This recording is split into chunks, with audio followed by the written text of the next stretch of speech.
There will now be an opportunity for silent prayer or meditation.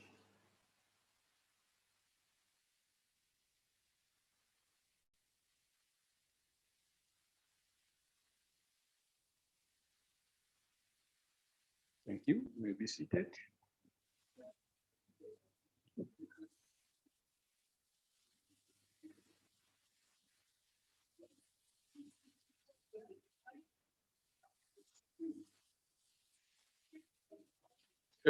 Honorable members, we wish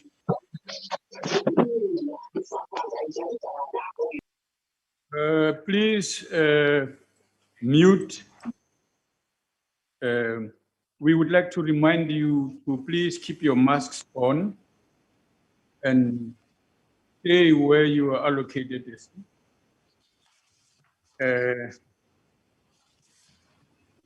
Important for us.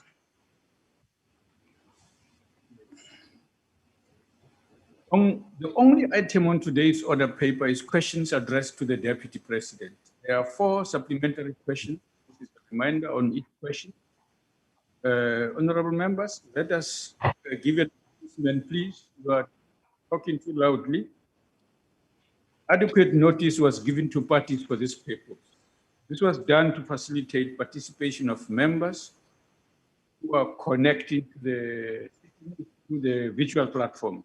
Members who will pose supplementary questions will be recognized by presiding officer. In allocating opportunities for supplementary questions, the principle of fairness is always applied. If a member who is supposed to ask a supplementary question through virtual platform is unable to do so due to technological difficulties, the party whip on duty will be allowed to ask the question on behalf of their member. When all supplementary questions have been answered by the Deputy President, we will proceed to the next question on the question paper. The first question has been asked by Honorable K.D. Mahlatsi. I've been informed that the Deputy President will be answering us through the virtual platform. Honorable Deputy President, welcome, and it's your opportunity to respond to the questions already asked there. Thank you, Deputy Speaker. Our response to the first question. In December 2019, Cabinet adopted a report on the government's response to the recommendation of the Advisory Panel on Agriculture and Land Reform. Cabinet emphasized the need to move with speed in the implementation of the panel's recommendation to ensure that our land reform program urgently responds to developmental imperative of restorative justice, economic inclusion, and social cohesion. For us, the work of the panel foregrounded the centrality of the 3 key pillars of our land reform program, namely restitution, redistribution, and land tenure. As we implement the panel's recommendations, we will continue to pay equal attention to these key policy instruments while ensuring that our approach to land reform does not impact negatively on agricultural production and the economy in general. More significantly, the constitutionally defined path of our land reform program will continue to focus on balancing the needs of reversing the legacy of land possession and deprivation with the vision of fostering nation building, unity, and social cohesion. Access to land is an act of social justice that cannot be delayed.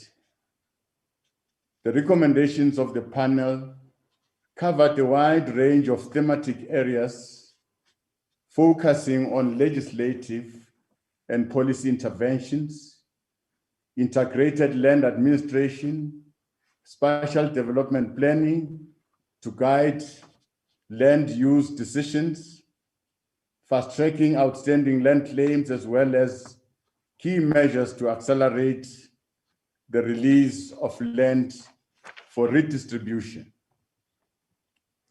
As government, we are on course in terms of the implementation process. The Interministerial Committee on Land Reform and Agriculture receive regular reports on the implementation of the panel's recommendation and is responsible for ensuring that Cabinet is briefed accordingly. With regards to the key legislative and policy intervention, some of the key achievements include, but not limited to, the finalization of the Expropriation Bill of 2020, which is currently before Parliament. The finalization and submission to Parliament of the Land Court Bill to provide for the establishment of the court that will focus on land matters, set out clear dispute resolution mechanism, and strengthen jurisprudence on land-related matters. The adoption of the beneficiary selection and land allocation policy that guides the allocation of land to different categories of beneficiaries. Ensuring that land donation policy is approved to guide land donation transactions by the private sector and institutions that are keen to contribute to our land reform program. Furthermore, Cabinet has adopted a position paper on land administration and tenure reform for consultation with various stakeholders. The process of consultation with provinces on the position paper is in progress. This will be followed by the Land Summit with traditional leaders in order to find common ground on land tenure reform and approaches to land under the custodianship of traditional leaders. Alongside land tenure reforms, the Interministerial Committee on Land Reform and Agriculture has focused on accelerating the settlement of outstanding land claims and handing over of title deeds to rightful owners of land. As part of this, we have instituted a coordinated government approach towards ensuring restituted land is coupled with a targeted package of development support to ensure that beneficiaries of restituted land are empowered to utilize their land productively. We are equally making progress on the development of an overarching land administration policy framework that prioritizes the recordal of all land rights.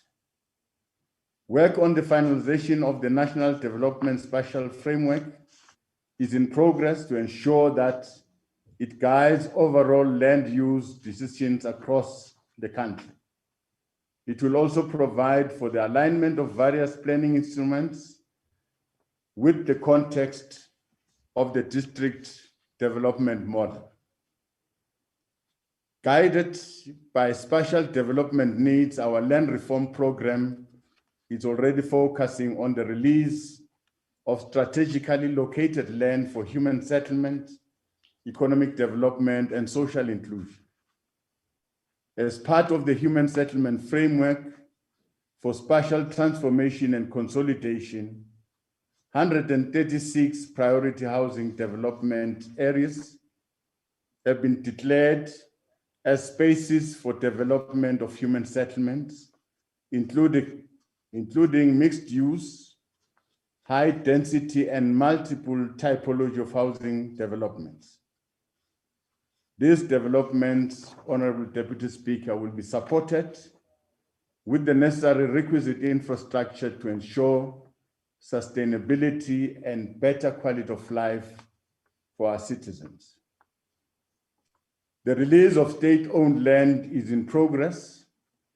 The Minister of Agriculture, Land Reform and Rural Development announced the advertisement of 529,000 hectares of land available for release as part of the 700,000 hectares that was announced by the President in February 2020 State of the Nation. To date, 436,563 hectares have been released and approved for allocation under land redistribution program. Over 5,540 hectares of the 436,563 hectares have been approved for disposal and the remainder for leasing. Furthermore, we'll be releasing state-owned land to address development pressures around urban and rural human settlement, agricultural production, industrial development. The process of releasing state land for agricultural purpose is targeted at vulnerable groups of our society, as we have said before, and will empower women, youth, and people with disabilities. To ensure that land is productively utilized by beneficiaries, government is paying attention to the provision of effective post-settlement support. We are focusing on improving coordination of integrated post-settlement packages to beneficiaries of land, including finance, infrastructure, and access to water resources for development. The Department of Agriculture, Land Reform and Rural Development has set aside 1 billion rand for the blended financing scheme, of which 200 million rand was authorized to be transferred to IDC for disbursement. This support will go a long way towards supporting the commercialization of Black producers in the agricultural value chain. The blended finance scheme is a combination of loans and a grant to support agricultural development and improve access to affordable finance by producers. We are confident that while a lot of work still remains, we have made significant strides in implementing the recommendations of the panel on land reform and agriculture. Thank you, Deputy Speaker. Thank you, Deputy President. The first supplementary will be done by Honorable Matati.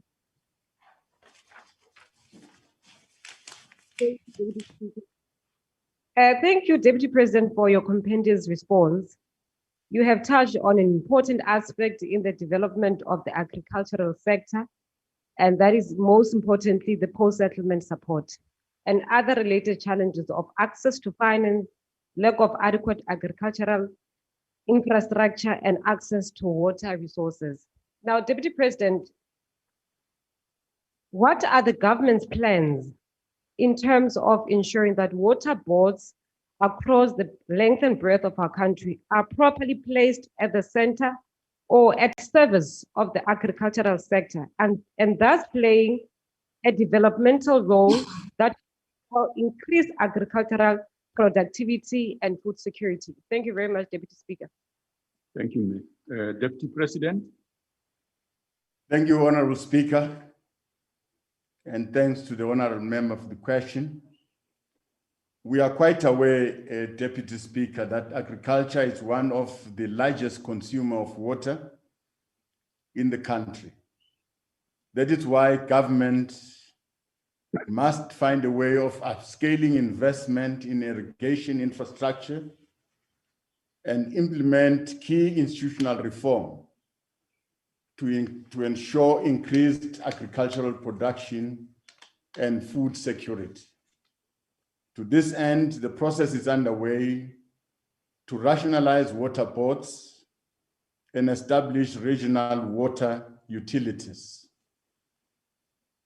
We are also in the process of rationalizing the boards itself so that we ensure that they possesses the requisite skills to be able to discharge their work. Skills such as engineering skills, financial skills, legal skills, as well as human resource skills. Relocation of water rights to smallholder farming and farmers will also preoccupy our agenda going forward. To date, the Department of Water and Sanitation has issued 107 water licenses since November 2019. The target for 2021-22 is to issue licenses to be used for 1,250 hectares to smallholder farmers. We're doing this, Honorable Speaker, Deputy Speaker, to ensure that we open for new entrances and we support them to be productive. Thank you very much. Thank you. Second question will be asked by Honorable Steyn. Thank you, Speaker, Deputy Speaker. Thank you. Deputy President, on the 18th of May 2018, that's almost 3 years ago, President Ramaphosa handed out title deeds in Tembisa during his Chuma Mina campaign. He committed to ensuring that the deeds office would fast-track the process of handing out title deeds to the residents and declared title deed Fridays.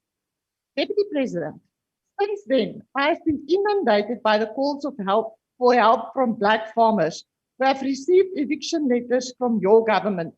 You might have read in the media about Mr. Ivan Flutter, Mr. Vianney Zigane, all the farmers in Mpumalanga, your home province, where they have received letters to evict the state-owned farms.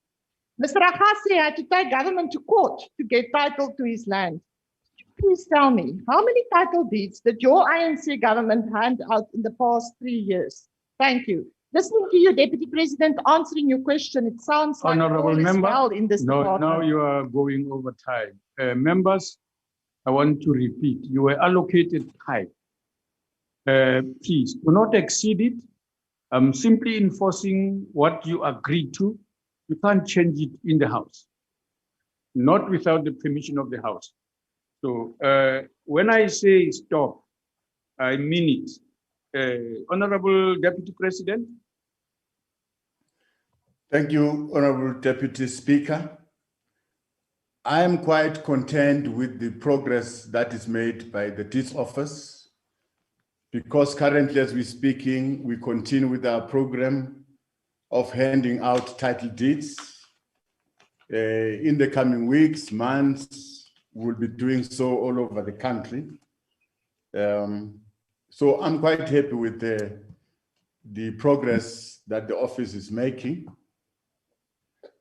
But I'm willing, Honorable Deputy Speaker, to take the concerns raised by the Honorable Member of black farmers that are being evicted, that are currently occupying state land, so that we can understand exactly the reasons why are they evicted, and if there's a way we can assist them.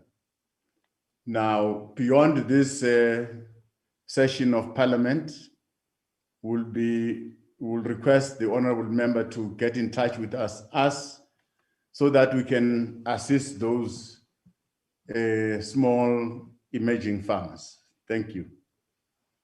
Thank you. Akhbar Breed, dus is 'n kans nu. Thank you, Deputy Speaker. Deputy President, Machabeng Local Municipality recently provided 139 farms as guarantee against debt owed to Eskom. The total value of the farms is 2.5 billion rand. Machabeng is not the only municipality in South Africa that owes Eskom money, and surely not the last to provide state-owned land as guarantee for these debts. Understandably, Eskom needs collateral for monies owed, but the reality is that these are farms that could have been used for the government's commitment to release state-owned land.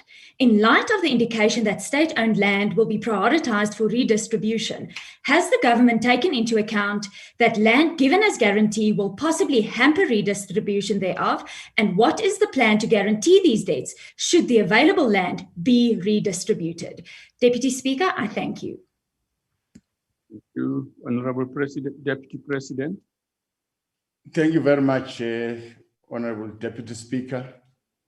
We are quite keen to investigate the matter of the Machabeng local municipality. In our engagement with all municipalities that are owing Eskom, we've finally reached an agreement that all the municipalities that are owing Eskom, especially the first 18 municipalities that are owing large sums of money,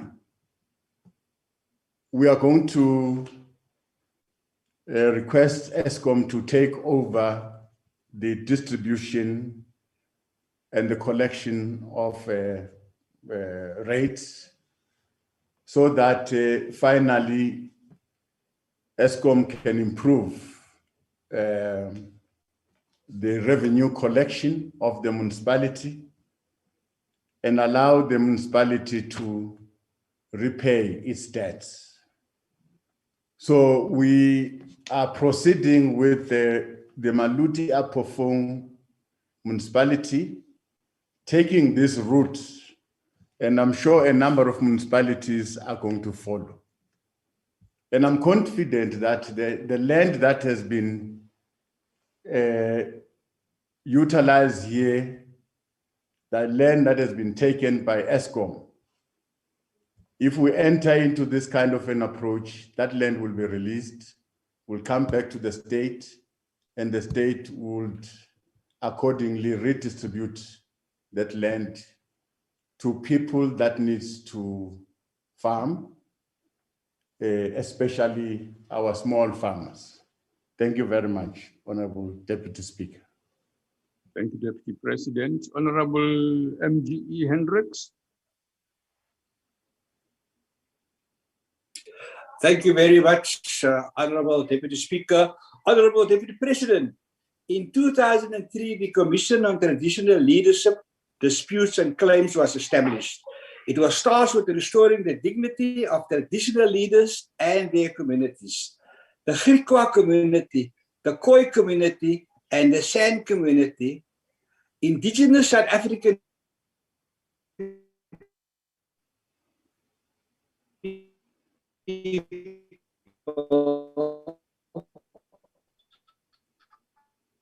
were dispossessed, having endured much language, and do have a culture, but no land, Honorable Deputy President.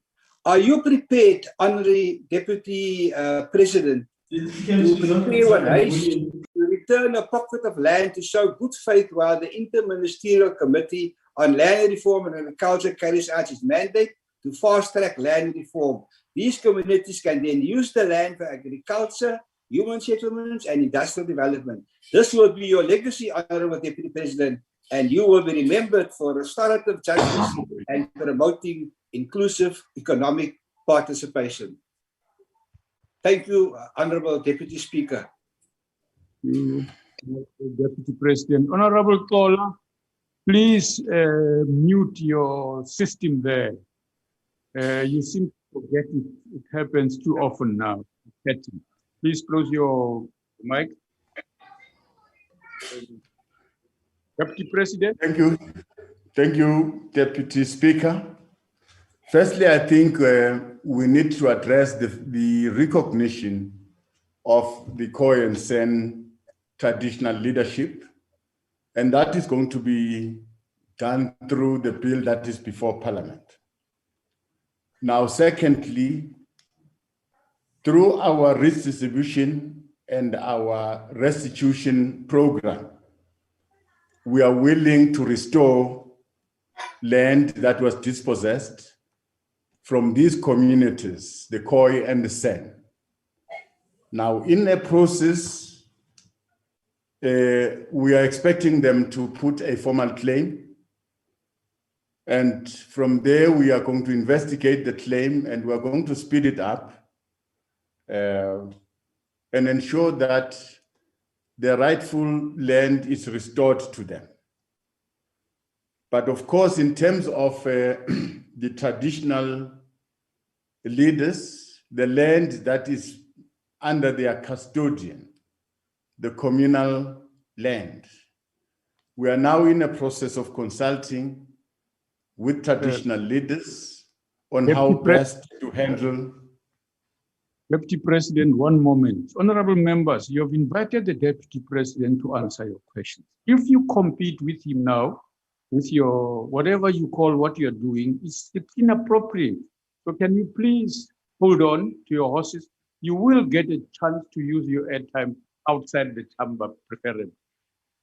Thank you, Deputy President. Please proceed. Yes, thank you, Deputy Speaker. We are in a process of consultation on how best to administer land that is under the custodianship of traditional leaders. We're doing so that our people living in rural areas under the leadership of traditional leaders must also get the same benefits in terms of the land that they are staying on. They must be able to get title where they are staying. They must be able to do land transactions that will allow them to enter into commercial transactions that will benefit them. So at the end of the process, we are going to take the product of that consultation process back to Cabinet and the policy will be put in place. Thank you very much. Thank you, Dr. President. The question number 8 is asked by Honorable Honorable Deputy President. Members, please notice your microphones and mute them, please. Thank you, Honorable Deputy Speaker. As government, we acknowledge that the economic climate we are currently facing as a country, it's a very challenging one and impacting on individuals at the household level. Unfortunately, the ongoing COVID-19 pandemic has further compounded our situation. As such, we fully understand the growing calls for Eskom's tariff to be kept at a reasonable level of affordability, especially for our poor and marginalized communities. Therefore, it must be noted that the estimated tariff increase is subject to assessment and decision by the National Energy Regulator of South Africa.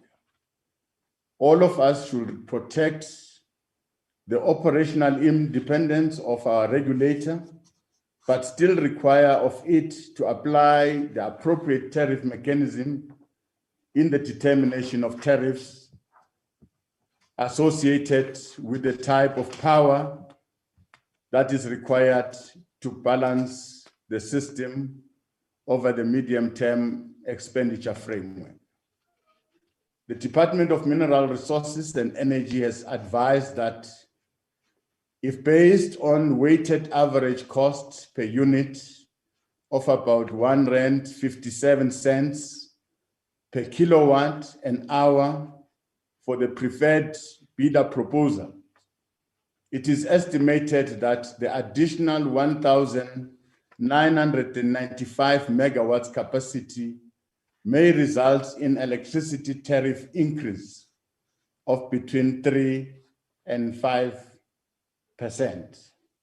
I must repeat this, that it may result in the increase of the tariff, but we'll await the decision of the regulator in this instance.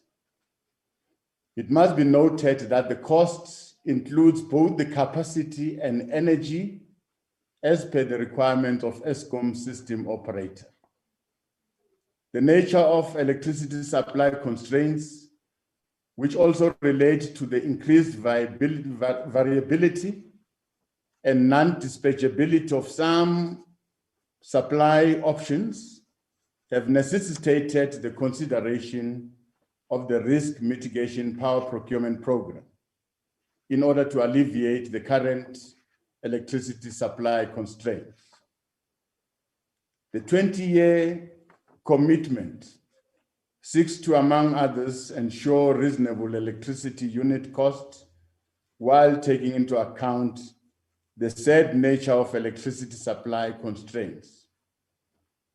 Basing the risk mitigation independent power producers procurement on a 20-year power purchase agreement will ensure that the projects around this additional capacity remain sustainable.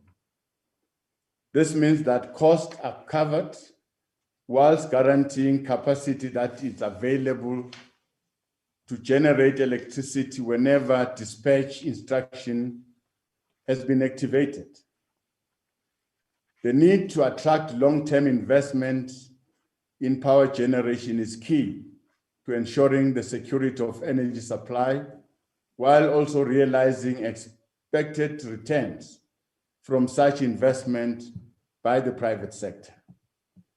These initiatives emphasizes government's commitment to ensure energy security from a wide range of energy sources and technologies in line with the Integrated Resource Plan of 2019. They further seek to reduce extensive utilization of expensive diesel-based peaking open cycle gas turbine generators in the medium to long term. Thank you, Honorable Deputy Speaker. Thank you, President. Honorable Maelham, it's your chance to ask the first supplementary. Thank you, Deputy Speaker. Deputy President, in the last few weeks, a number of allegations have arisen around the risk mitigation independent power producers procurement program. Specifically, there are allegations that politically connected individuals have benefited from the process and that senior department officials and members of Minister Mantashe's family had attempted to manipulate the process of identifying successful bidders. Additionally, there are questions about one of the bidders who has been associated with corruption in Lebanon, forcing that country to impound their assets. There are also concerns that the request for proposals was drafted with a specific outcome in mind, despite the claim that it was technically agnostic, and that the length of the contracts is not a cost-effective solution to our electricity crisis. While we acknowledge the urgent need to procure additional generation capacity, this cannot occur in an environment of corruption, maladministration, and tenderpreneurship. Last week, the DA requested the Portfolio Committee on Mineral Resources and Energy to investigate the bid adjudication process, the scoring, and the role of politically connected individuals in the process, a request they rejected. My question, Deputy President, is whether you would support a comprehensive investigation by this Parliament into this program, and if not, why not? Honorable Deputy President. Thank you very much, Honorable Deputy Speaker. I think we'll agree with the Honorable Member that we must at all times fight corruption wherever it emerges. We must be ready as a nation, as a country, to fight it. And if these allegations are something that we can believe, I think we must take the necessary measures to sort of cite the relevant institutions about these allegations. For now, I'm taking them as an allegation until we submit to the relevant authorities so that they are investigated fully. Now, I am not going to instruct Parliament on how best Parliament should conduct its affairs. That will be at the hands of Parliament as they do their oversight to take the appropriate actions wherever they feel necessary. But to the honorable member in question, I will suggest that we approach the law enforcement institutions with this allegation so that it can be probed further. I'm happy that you are standing up, trying to defend your country, defend it against corruption and all that. It's a good move, but let's do it with the appropriate institutions. Thank you very much. Thank you. The next Honorable NLS Kwankwa. DP, thank you very much, Honorable Deputy Speaker. And the challenges in network, DP, ingxaki thina esinayo in particular as the UDM with this risk mitigation power procurement program is that once again, it doesn't seem like ingathi urhulumente uzimisele into ba yena akwazi ukuinvesta kwi-renewable energy rather than procuring it, continue to procure that energy from the private sector. Umbuzo omileyo uthi, I hope uzawukwazi uphendula wena ususpendwanga noko usekhona. Umbuzo omileyo uthi, Deputy President, manyathelo mani thina urhulumente wathathayo uqiniseke ukuthi xa move away from diesel based ne coal based from Eskom, ibe kanti ikhona investment kurhulumente ku-Eskom norhulumente ukuze akwazi uba ne-renewable energy yakhe, IPPs for example, akwazi uba ne-wind farms instead of just continuing to procure energy from the private sector. Yintoni eyenziwayo ngurhulumente uqiniseka loo nto? Thank you very much. Remember, Deputy President. Siyabonga, Deputy Speaker. Esingakusho nje ukuthi uEskom ikampani enkulu kahulumeni, ikampani ebeneyinkinga ikakhulu ezimalini, ikampani edonsa kanzima ukuthi ibhadale abantu abayisizayo abayisebenzelayo, iphinde idonse kanzima ukuthi iqhubeke nohlelo lwayo lokwakha ama-power stations amasha amabili, iMiduphi noBusile. Manje-ke ngaphambi kokuba uEskom aqhubeke athathe isinyathelo sokuthi akhona uku-investa kuma-renewable energy, kuzofanele ukuthi uEskom aphelelisele i-investment yakhe ayenzile ekusile ne-investment ayenzile eMiduphi. Ngokwethu-ke ukubona, sizavakashela ikusile neMiduphi, siyacabanga ukuthi ikusile iduzane-ke nokuthi ingene into full operations kanye nayo iMiduphi. Sifuna ukuqiniseka ukuthi iEskom isebenze ngokuzikhandla ukuze lawo ma-power stations amabili aphelele. Izabe siyaqhubeka-ke iEskom ngokuvuma kweyimali bese iyakwazi uku-investa ku-renewable energy. But in the meantime, siyabona ukuthi i-load shedding le, ukushoda ku-energy, kuyayilimaza i-country. Vele kuzawufanele ukuthi sivumele abanye abantu bayiproduce i-energy, siyithenge kubo until uEskom akwazi ukuzimela. Into nje esithembele kuyo ukuthi ugesi lo noma ngabe uproducewa abantu aba-private ngasiye uEskom, sizomthola ngeprice efanele.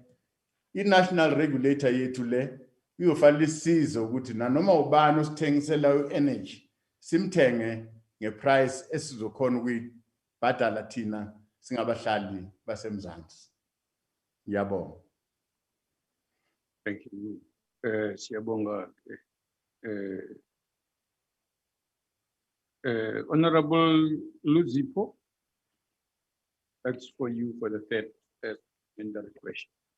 Thank you, Deputy Speaker, and thank you, Deputy President.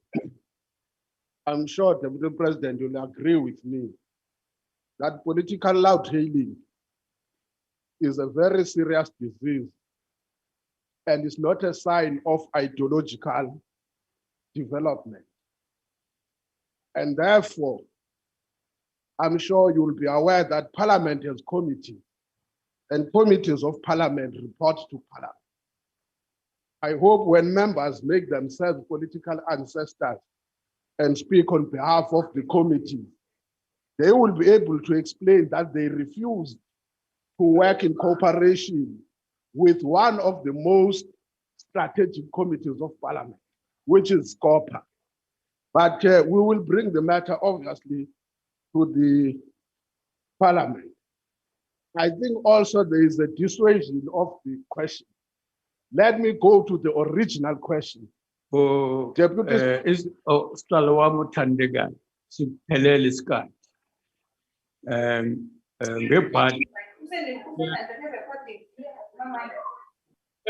Sukuban Manjiloyo. Ngicela ni mute mic zenu, please. Just be orderly. Oh, come and powerful assembly. Thank you. Come on, you don't have to do it repeatedly. You know that. You know the rules, right? No, man, look at what you're doing now. You want to engage me about heckling? Chairperson. That's out of order. You shouldn't be doing that. Chairperson. Yes, Honorable Member. I would like. You mean Deputy Speaker? Yeah. What are you, Deputy Speaker? Yes. Most of the members are not wearing their mask while they're sitting in here. That's a danger to us. No. That one is out of order. That's sustained, at least here. Honorable members, please put on your mask on, close your nose as appropriately is required. Okay. Sekela Mongameli. Manje umbuzo ubuzwanga songaphawula ke kulokho okushiwo ke. Mawuthanda sekela somlo.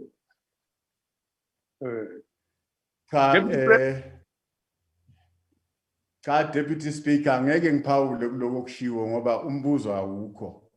Ngizawulinda umbuzo. Ngiyaxolisa ke isikhathi sinjalo sidliwa inja. The last supplementary question is by Honorable Mautwe.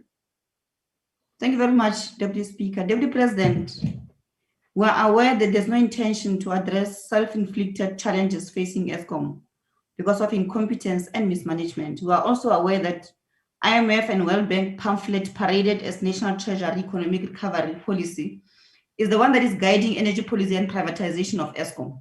It is irrational and illogical that you can have sensible, practical, and believable plans to solve the energy crisis, at the same time entering into corrupt contracts intended to benefit companies linked with the wife of the Minister of Minerals and Energy, with foreign-owned companies fronting local companies in a contract that will cost South Africans 300 billion over the 20 years and pay 14 billion a year for energy when we can pay local renewable energy far less for more energy. Or even better, Deputy President, listen to the EFF's sound guidance and reorientate ESCOM to have a balanced mix of nuclear, coal, gas, and renewable sources built by ESCOM, employing technicians at ESCOM, and ESCOM owning these sources of power. Now, DP, should the government continue to procure energy from service providers and leave ESCOM with no options, but pay prices they did not negotiate? And also, by when, because we can see that the strategy is to privatize ESCOM. So by when does the government intend to really privatize ESCOM? Thank you, Deputy Speaker. I like your jersey. Thank you. You are out of order, honorable members. And this is a repeat. Honorable members, this is not a joke. You are given time to stick to it. The next thing you go screaming about how we hate you. When you are yourself hating yourself, Deputy President, angazi noma uzwile lo mbuzo loyo. Awuzame ke baba. No, Thank he you. heard, Deputy Speaker. He heard very well. Thank He will you. respond. He will respond. Honorable, you're out of order. Thank you, Stop. Deputy Speaker. Now, the first question that I need to address is that as a country, as a government, we must do everything possible to try and assist ESCOM to come out of this problem so that we can have a secure energy supply. This is good for our economy, and this is good if we want to attract investment and if we want to grow our economic fortunes. It's important that ESCOM be supported by all means. And if the leadership of ESCOM is trying very hard, I think it's important for us to give them the necessary support.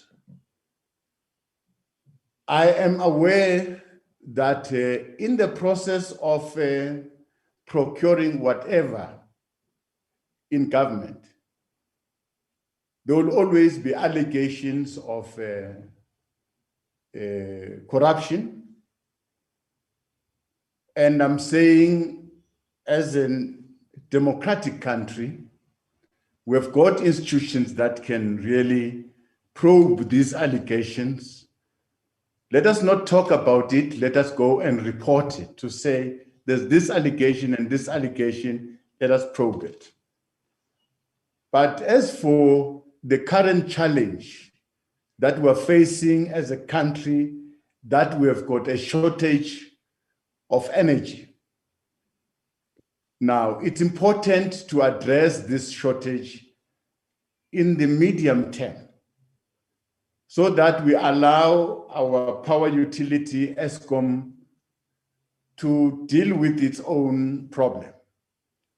And of course, as a country, we might think of creating another entity that will sort of support ESCOM. We can even create 3 entities that will sort of generate electricity. China has got 3 entities that are generating electricity, and they're all state entities.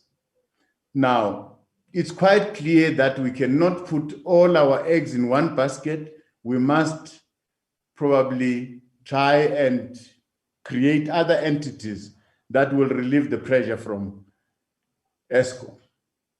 But as we procure, as we do this and this and this, if there's corruption, I think we must deal with it. We can't be afraid of dealing with our problem, solving the shortage of energy, and be afraid of buying additional energy.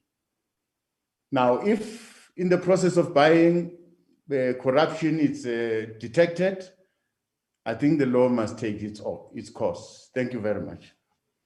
Thank you. The next question is number 9. It's asked by Honorable K.R.J. Mishwe, Deputy President.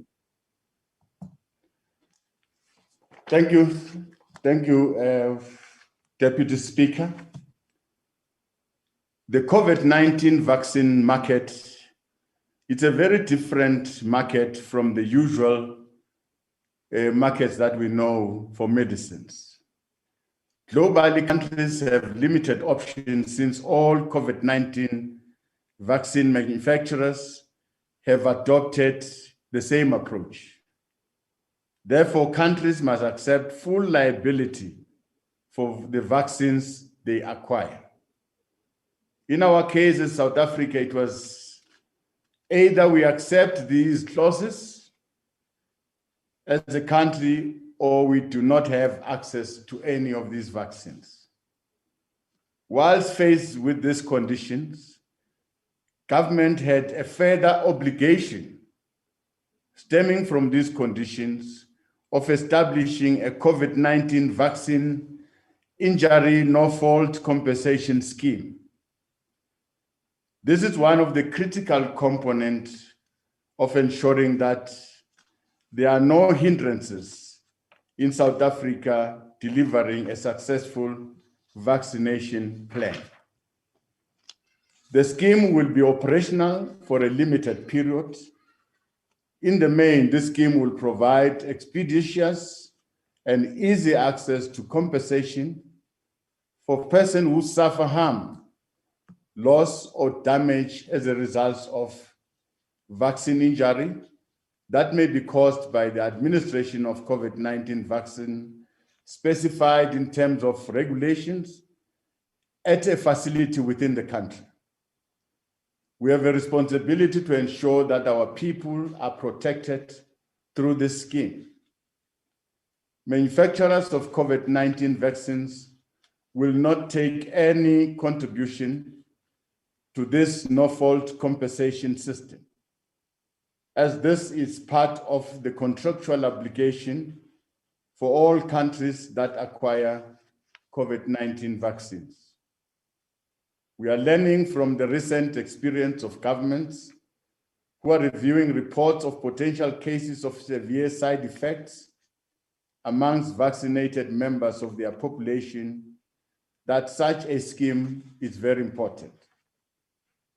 The COVID-19 vaccine injury no-fault compensation scheme will contain and minimize the effects that may arise as a response to the COVID-19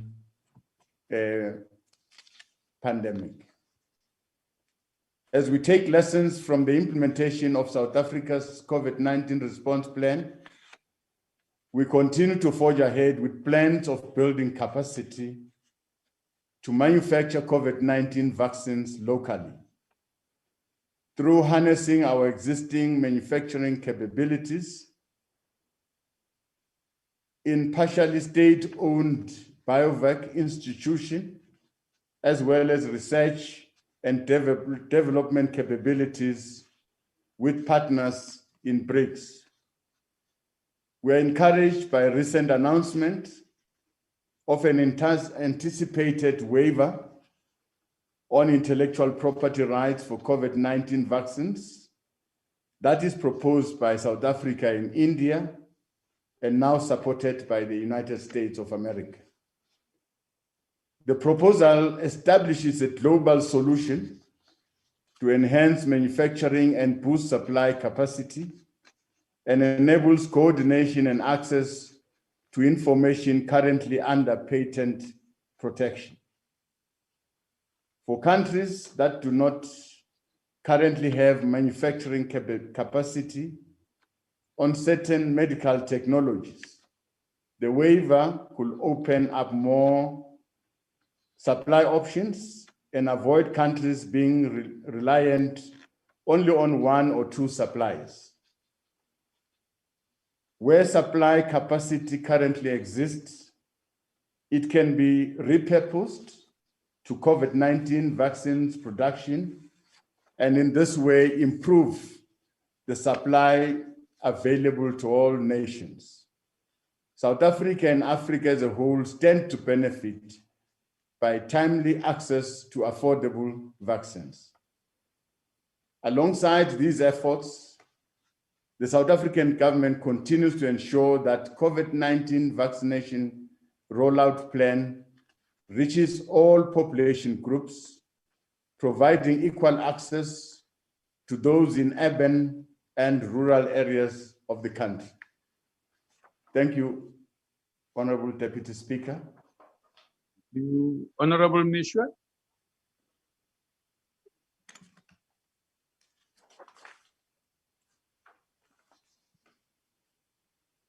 Thank you, Deputy Speaker, for that reply. I must say that it is concerning to note that manufacturers of COVID-19 vaccines have demanded that countries who use their vaccines should grant them indemnity from prosecution should their vaccines cause injuries or even death in some cases. It is also concerning that these manufacturers have coerced countries using their products to start the COVID-19 vaccine injury no-fault compensation scheme. My question to you, Deputy President, is that if these manufacturers are confident that their products are as safe as they claim, why would they insist on indemnification? And how does government plan to fund this no-fault compensation scheme without their contribution? In light of the poor state of our economy, I want to plead with you, sir, not to support suggestions to impose another levy on South African taxpayers to compensate for liabilities incurred by vaccine manufacturers. Thank you. Thank you. Deputy President. Thank you very much. We have already acceded to this condition, and as Cabinet, we've agreed that we are going to put together this fund because we must proceed with the vaccination process. And that was one condition for us to supply, to sign the agreement. So we have signed the agreements with the intention that we must proceed and vaccinate our nation so that we can fight this pandemic. Of course, in medicine, whatever medicine you take, Honorable Meshwe, there are side effects depending on the comorbidities that you carry as a human being. Of course, by taking any medication, it might, on the basis of your comorbidities, the side effects affect you. And in that case, you can claim because it was in the process of trying to help you. But we just thought that we can't, as a country, be excluded to this vaccination process just because we are failing to sign and accept this clause. So we've accepted the clause and we are proceeding. And I don't think we are aiming to introduce any tax for that purpose. But we're proceeding, yes, to establish the fund. Thank you. You, Honorable Gwahube, your turn to ask the second supplementary question. Thank you, Deputy Speaker. Deputy President, it has been confirmed over the past week that the COVID-19 variant dominant in India has been detected in South Africa, and experts have also warned that there's a possibility of a new variant during the third wave. These are news that are coming at the back of indications that there are some spikes in infections and that perhaps the third wave might be upon us. Yet this government is yet to vaccinate even 500,000 healthcare workers, despite a commitment months ago that 1.2 million of them would be inoculated. Based on this information, how can we trust that government will be able to roll out the vaccine to the rest of South Africa on Monday, the 17th, when rollout has been criminally slow? Would you also acknowledge that this vaccination program has been a spectacular failure on the behalf of government? Deputy President. Thank you,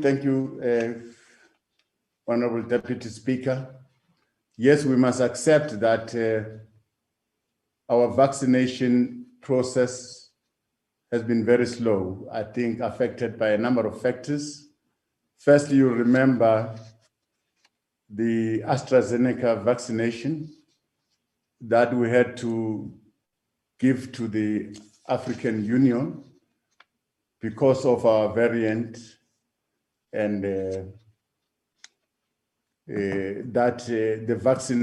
vaccine was not really efficient. The efficacy was sort of not up to scratch. So we had to take that vaccines to other countries in the continent. Now that was almost 1 million of vaccines. It took us back in terms of our program, phase 1. And of course, the agreement that we've made with Johnson & Johnson was affected by the discovery of some blood clots in some of the people that have been administered with Johnson & Johnson in the US. And that has also resulted into some delays in the rollout of our vaccination. But with Pfizer, I think we have received now almost above 600,000. doses, and we will be starting to vaccinate. Of course, Pfizer, it's a double dose. It's not the same as the Johnson & Johnson. But we are confident that we are going to receive our Johnson & Johnson supply, and we'll be able to catch up our phase 1 and start in earnest with phase 2 and move with speed. Of course, our people must understand that our pace of vaccination depends on the availability of the vaccines. If the vaccines are not available, everyone is going for these vaccines. But as a country, I think we have secured 2 suppliers, that is Johnson & Johnson and Pfizer. We've signed the contracts, like the minister said, and we've agreed on a certain number of doses, and we're now expecting them to deliver on those doses. So we are going to proceed. I think we need to be patient. We are going to start on the 17th if everything goes well. Thank you very much. Thank you, Deputy President. The next question, third one, is asked by Honorable MD Hlengwa.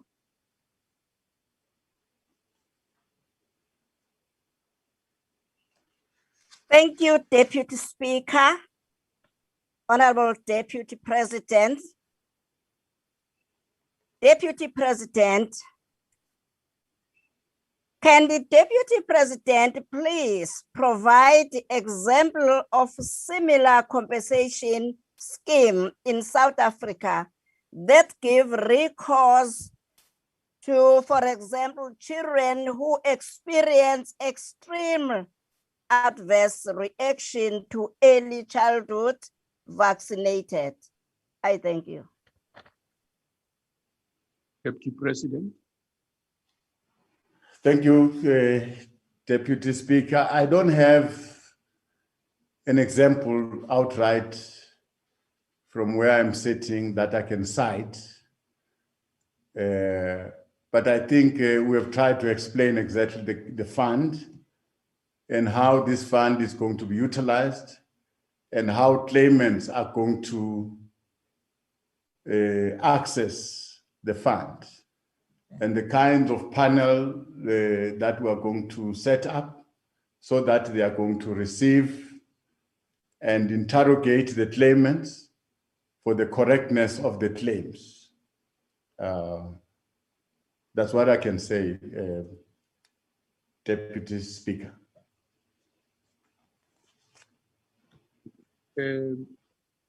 The last supplementary on this question from Honorable Mente. Thank you, Deputy Speaker. Deputy President, rands and cents are very important on procurement. One of the most concerning things relating to the manner you are acquiring these vaccines is the secrecy surrounding the deals you made with these manufacturers. You are hiding behind non-disclosure agreements to prevent scrutiny in relation to the prices of the vaccines and the potential collusion and corruption that will surely happen. The fact that you are hell-bent on getting specific vaccines over others that are proven to work is proof of this collusion. What guarantees can you give South Africans that the process followed in acquiring these vaccines is above board and won't compromise our sovereignty? And would you support citizen action to full disclosure of the terms and conditions of your deals with the vaccine manufacturers, the terms you have indicated earlier, as well as the pricing and the full process that you are undertaking to procure? Thank you. Deputy President. Thank you very much. I think every vaccines that we receive as a country go through a process. Our regulatory bodies will check these vaccines, whether they are suitable to be consumed by our people. That is why we had to return the AstraZeneca vaccine, because of these regulatory bodies that have checked to say, no, this vaccine, its efficacy is very low. Now, we don't just simply acquire. We follow a process. Of course, the Sputnik from Russia, Sinovac from China, all those are in the process of being checked by our regulatory institutions, SAPRA, and we have requested them to speed up their check so that we can also acquire some vaccines from these bodies. Otherwise, we wouldn't be delaying our process of vaccination if we have got an option to buy from other people. But whatever we buy, we must check the correctness of that vaccine, of those vaccines. I can assure you that the non-disclosure agreement that we have signed compels the parties not to disclose. Now, I take it that in the final analysis, our Auditor General will be able to see the value for money. We'll be able to disclose to such institutions like the Auditor General to say, why paying so much instead of paying so much? But in this case, it's either you take it or leave it. The price is set, and we negotiate the prices. And in certain instances, they give you a discount, and in certain instances, they don't give you a discount. So from where I'm sitting, I'm quite confident about the process that we've followed to ensure that there's no corruption in the process. We've got an IMC that is sitting, looking at all these processes, and we are detecting any sign of corruption, and we follow it. So where we are, I'm confident that the process is above board. Thank you very much. The next question is number 10, asked by Honorable Zach Nkomo. Thank you, Deputy Speaker. We believe that the statistics the Honorable Member Nkomo refers to in her question are the results of the labor survey released by State South Africa on a quarterly basis. In part, these figures point to a deep-seated challenge of structural unemployment as one of the key constraints to labor absorption capacity of the economy. Structural unemployment is characterized by a mismatch between the skills that workers can offer and what the sector, in fact, requires. It is for this reason that the Human Resource Development Council is thus focused on ensuring that the education sector provides the necessary required skills that are required by the labor market. Notably, the results of the survey show the impact of COVID-19 pandemic on the labor market, particularly affected individuals in the poorest South African household, the less skilled, the low-wage workers, informal workers, those with transient employment and persistent non-employment histories, and persons living in poor urban communities, more particularly women. This is not unique to South Africa, as labor markets across the world have been heavily affected by the impact of COVID-19 pandemic. In our case, overcoming the unacceptably high levels of unemployment and poverty requires us to respond with a range of sectoral and cross-sectoral programs. To this end, the presidency is overseeing the implementation of the presidential employment stimulus, which is focused on coordinating, enhancing, and upscaling a range of existing programs across government and through close partnership with the private sector.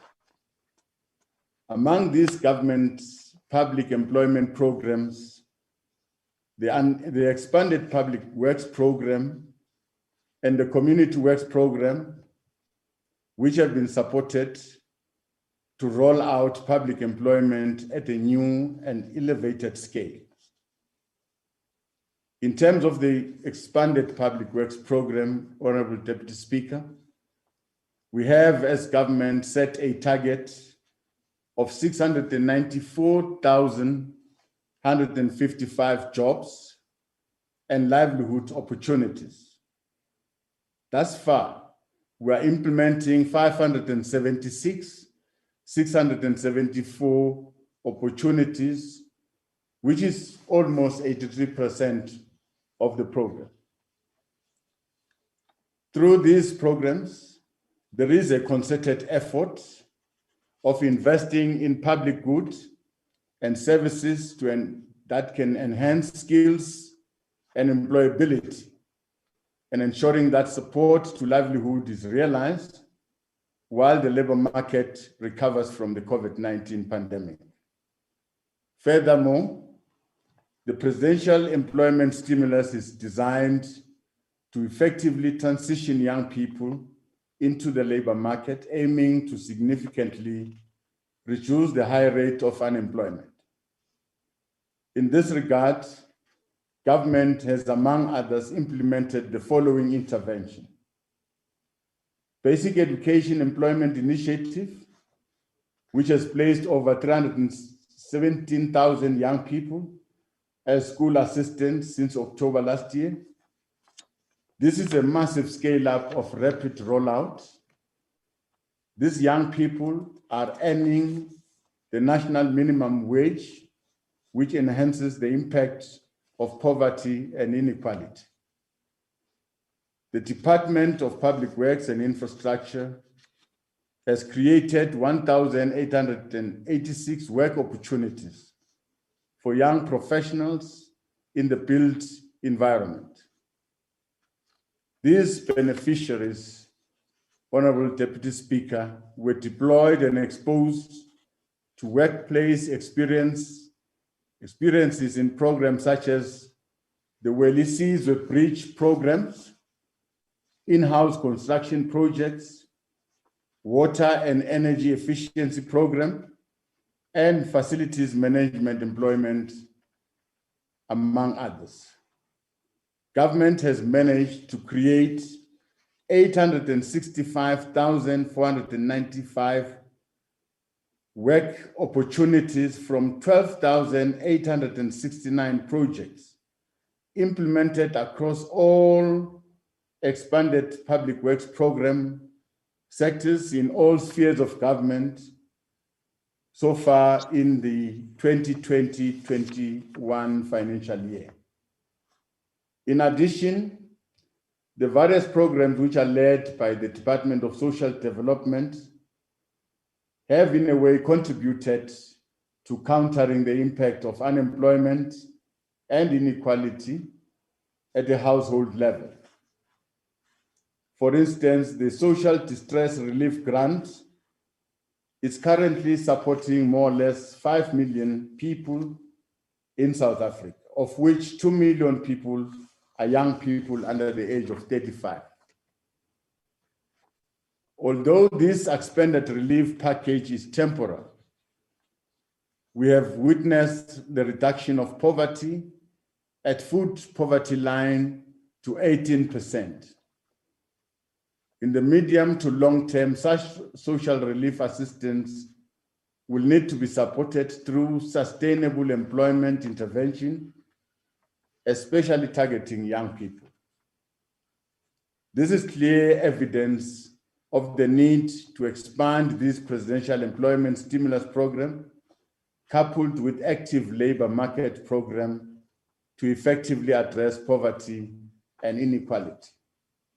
We believe that creating employment, addressing inequality, and alleviating poverty, not mutually exclusive, and they are pathways of ensuring service delivery as seen in the expanded public works program.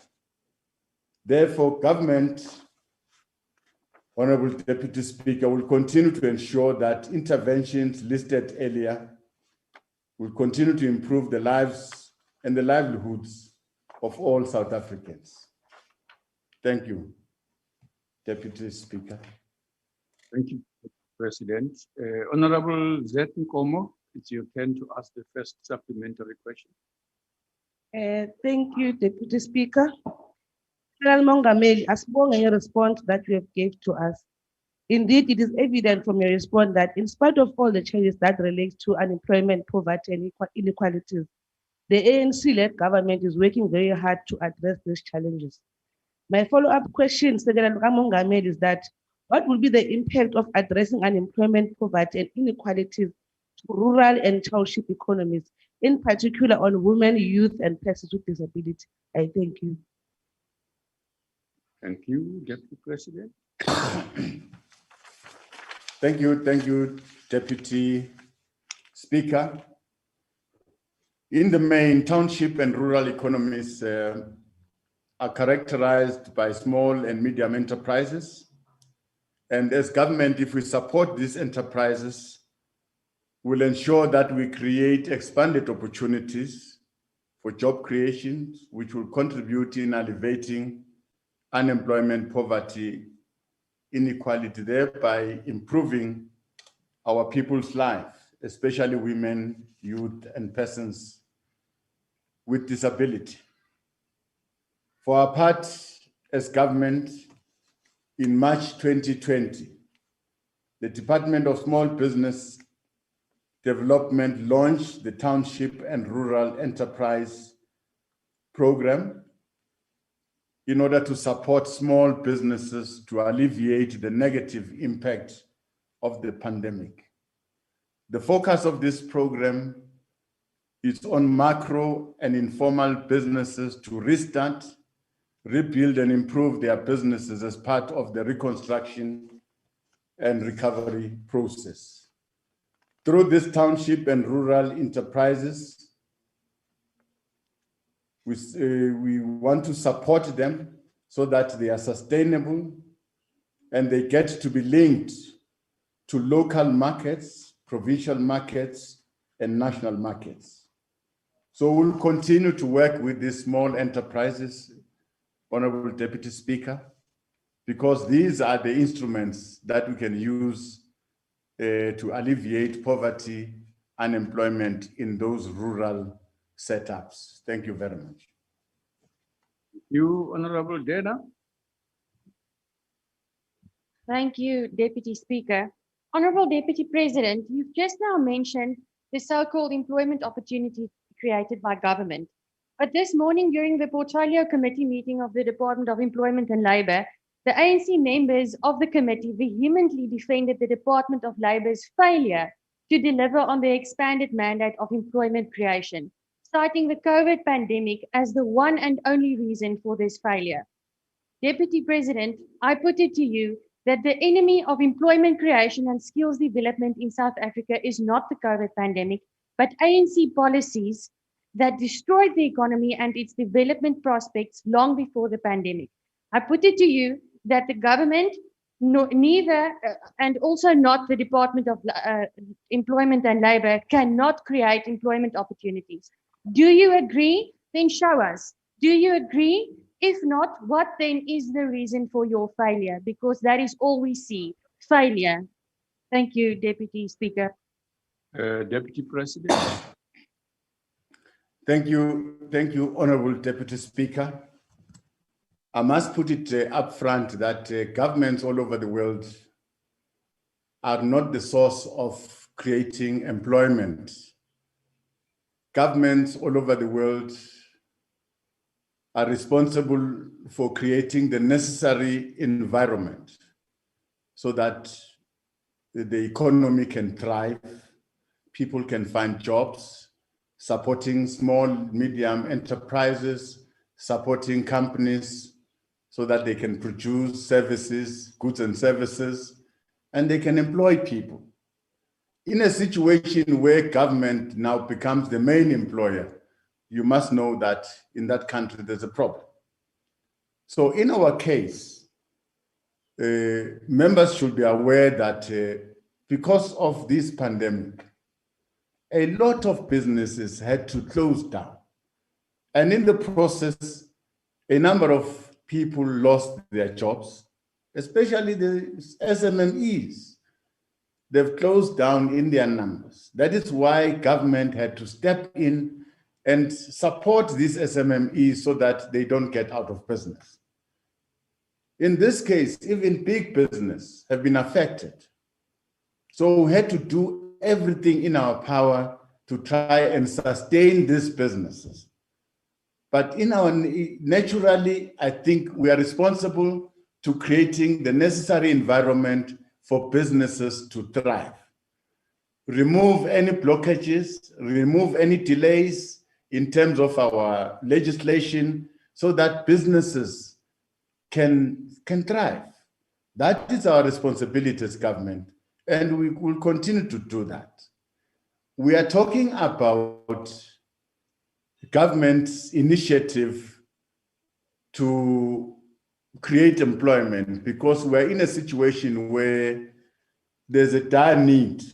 Our people are hungry, our people are dying, our people have lost jobs. So government had to step in with all these varied programs so that at least there's food on the table. That is why we opted for this 350 grant. That is not going to be a long-term grant. It's going to be a short-term grant because we are dealing with a short-term problem. Thank you, Honorable Speaker. Thank you. The next question, the third one, is asked by Honorable Subambo.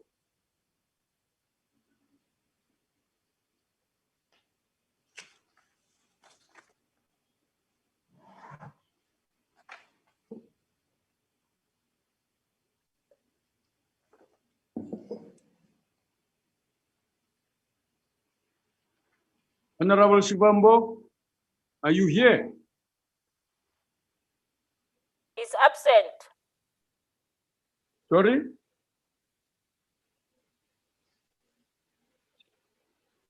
Deputy Speaker. What do you need from me? Honorable Mentor, where is Honorable Subambo? I'm here, Deputy Speaker. Honorable Mentor will take over. I'm here. Go ahead, Honorable Mentor. All right, thank you, Deputy Speaker. Deputy President, there are no public employment programs in South Africa. The EPWP has proven not to add any value. We also know that the employment tax scheme that was intended to incentivize the employment of young people has failed dismally. Instead, EPWP is used by municipalities who don't want to hire trained professionals when there are vacancies, instead exploit unemployed people to pay them stipends under the guise of the EPWP. We also know that today the number has decreased to just over 15 million. This is more than 1 million jobs lost. Unemployment in 2018 was 26.7. Today, unemployment is more than 33%. That's more than 10.3 million young people. Do you agree that unless South Africa links industrialization with state procurement, including state-owned entities, whereby the government buys the majority of its goods and services used to deliver services from local manufacturers, we will not be able to deal with the problem of service delivery in any significant way? If you agree, why is the government not doing this? Thank you. Deputy President. Thank you, Honorable Deputy Speaker. I'm not aware of the allegations of people abusing the expanded public works program. Probably it might be there, but I'm not aware. We agree with the honorable member that expanded public works program, it's meant to provide temporary cushion to those that are employed. It's not a permanent job opportunity. I think we agree there. But in the process, we assist individuals to acquire some skills in the projects where they participate. That skill can help them to find employment elsewhere and probably might move to some permanency. Yes, we agree with the honorable member that as government, I think we should support industrialization and we should be providing ourselves as the basic market where all these small, medium enterprises can provide services to government. All the services that we consume to government can be used to support industrialization. Hence, all our economic zones that we've established, we are trying very hard to put together SMMEs in those zones so that they start producing goods and services. And as government, we remain open to buy those goods and services in order to support industrialization. Thank you very much. Thank you. Honorable Buthelezi is asking the last supplementary on this question. Thank you, Honorable Deputy Speaker. Can the Deputy President tell us what measures, other than job placement, are being used as indicators of success in the fight against unemployment? Thank you, Honorable Speaker. Thank you. Deputy President. Thank you very much, Honorable Speaker. Any program that we create as government that is aimed at alleviating unemployment, the best and single indicator is the creation of the employment itself. And we count the number of people that have been employed in that program.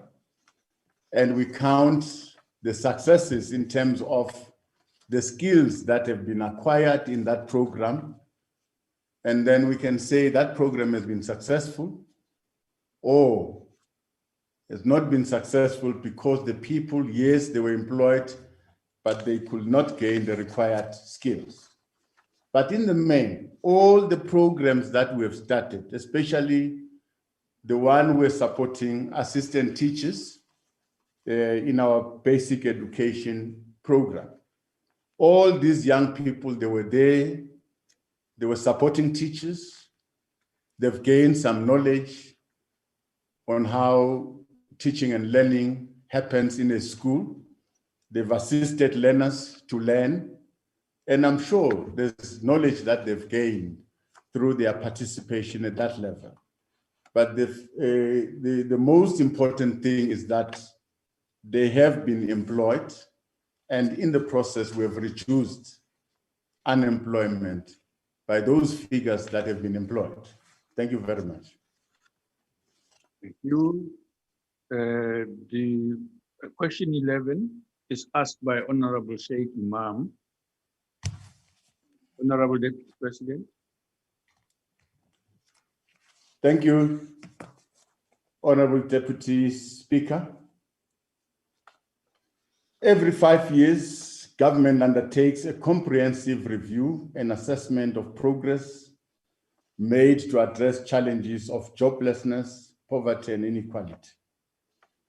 In addition, government conducts reviews of the midterm strategic framework, quarterly and annual assessments to evaluate progress made and challenges encountered in the implementation of varied anti-poverty programs. Such assessments and critical instruments to gauge how far we have come to eradicate structural inequality and create an inclusive society. The 25-year review released in 2019 identify, among others, the following constraints: structural inequality, slow redress and transformation, limited state capacity resulting to inability to utilize policy and legislative framework to redress and transform. In this regard, the state has not been able to transform the growth trajectory towards inclusive growth that will create jobs for the labor force that the country has. Corruption, real and perceived, has hampered the delivery of services, further entrenching inequality of opportunity and constraining the ability of state-owned enterprises to contribute optimally to the developmental agenda, and inadequate and crumbling infrastructure. On the contrary, the 25-year review has also indicated the following trends for our national democratic society. Notable and quantifiable progress has been made in the provision of basic services, such as water, sanitation, electricity, employment, and housing. For the millions of beneficiaries of these services delivered by post-1994 administration, notable progress has been observed on government's effort to change the lives of South Africans for the better. Life expectancy has improved and infant mortality has reduced significantly, whereby, for example, access to antiretroviral therapy has grown from 45,500 patients in 2004 to over 4.7 million in 2019. The school nutrition program, which feeds approximately 75% learners per year, has a long-term impact for learners who stay in school and complete their education, thus acquire qualification that can increase their probability of employment and income, thus escaping from poverty and inequality. We further observe that social grants remain the country's largest contributor to efforts of poverty alleviation. This intervention has been able to reduce poverty at the lower bound poverty line by 16.4 percentage points, from 42% to 25.7%, as at the end of 2019. However, according to Stats South Africa, as at March 2020, 20% of the South African population was living below the food poverty line. This will have increased by 33% by June 2020 as a result of the COVID-19 and the consequent lockdowns. Therefore, there is a huge opportunity to alleviate poverty through social grants to ensure sustainability of such intervention. There is a need to link the provision of social grants to skills development and creation of local economic development projects. Honorable Deputy Speaker, there is not denying that inequality still persists. In fact, the phenomenon of COVID-19 pandemic, like almost everywhere else in the world, has exposed and exacerbated South Africa's structural inequality. Most worryingly, social groups who have borne the brunt of this inequality are women and young people. In fact, Government's responsibilities have now included both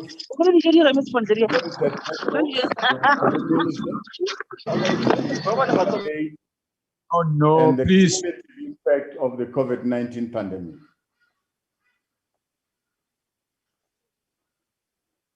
It is not an exaggeration that this pandemic has significantly reversed the gains we've made since 1994.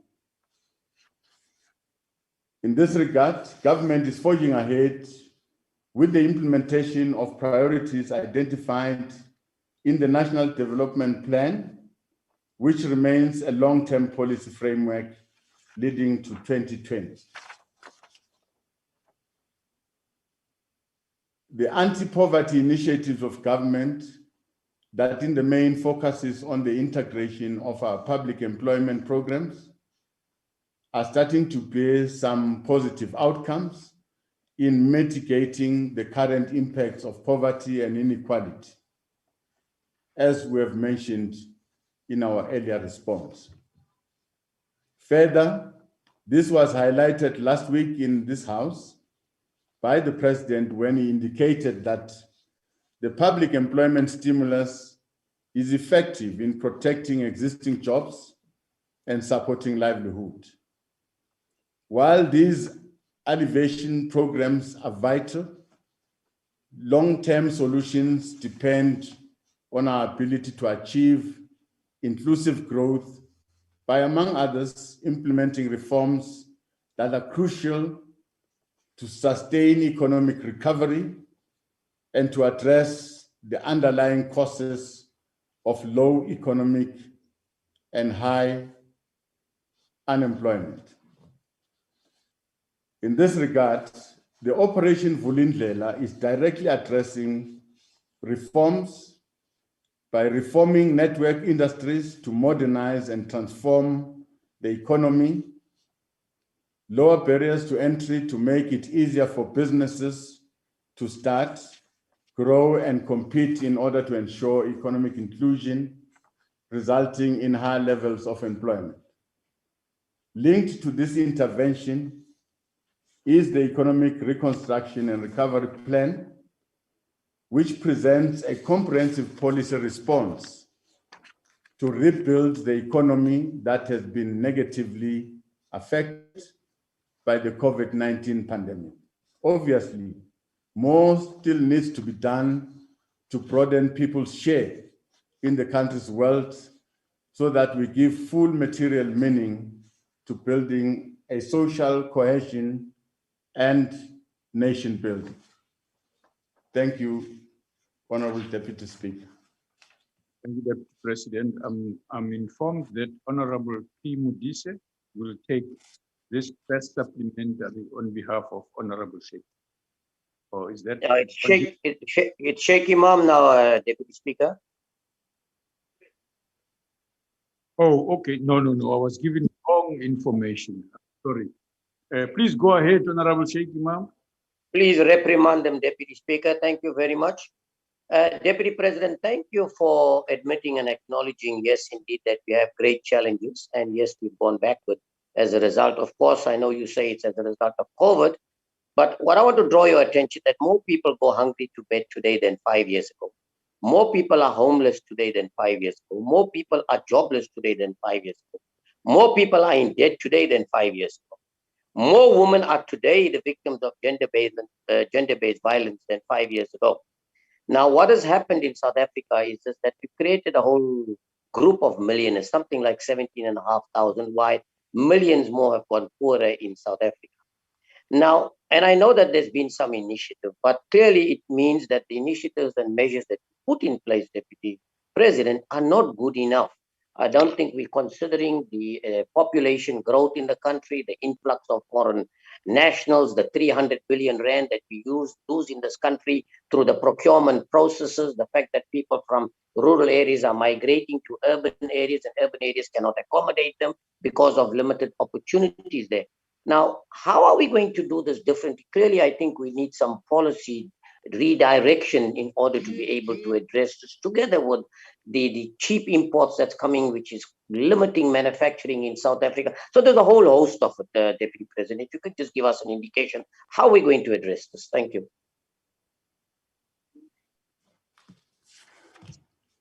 Thank you. Thank you. Thank you, Honorable Deputy Speaker. We must acknowledge that the emergence of COVID-19 has taken the country 10 steps backward.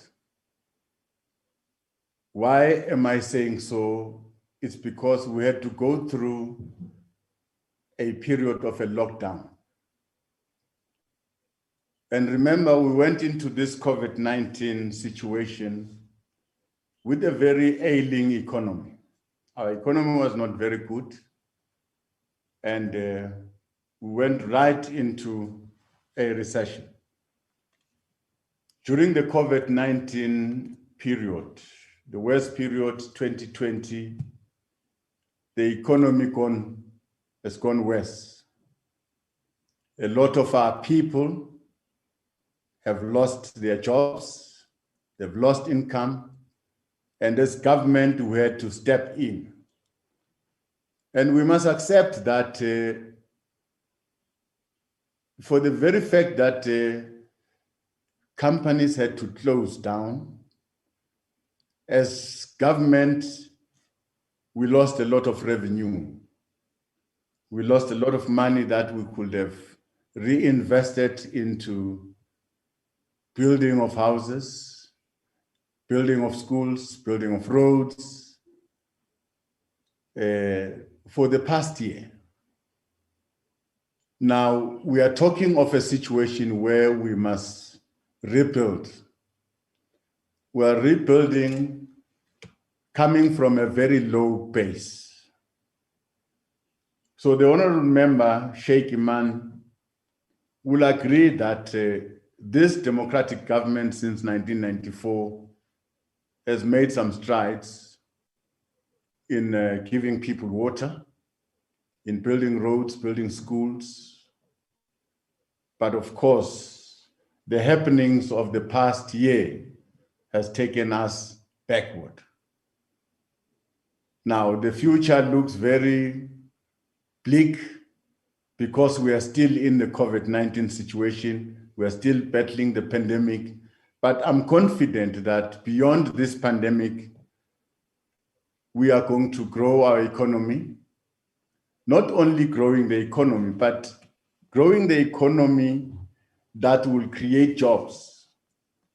Now, it's one thing to grow an economy without the necessary creation of employment.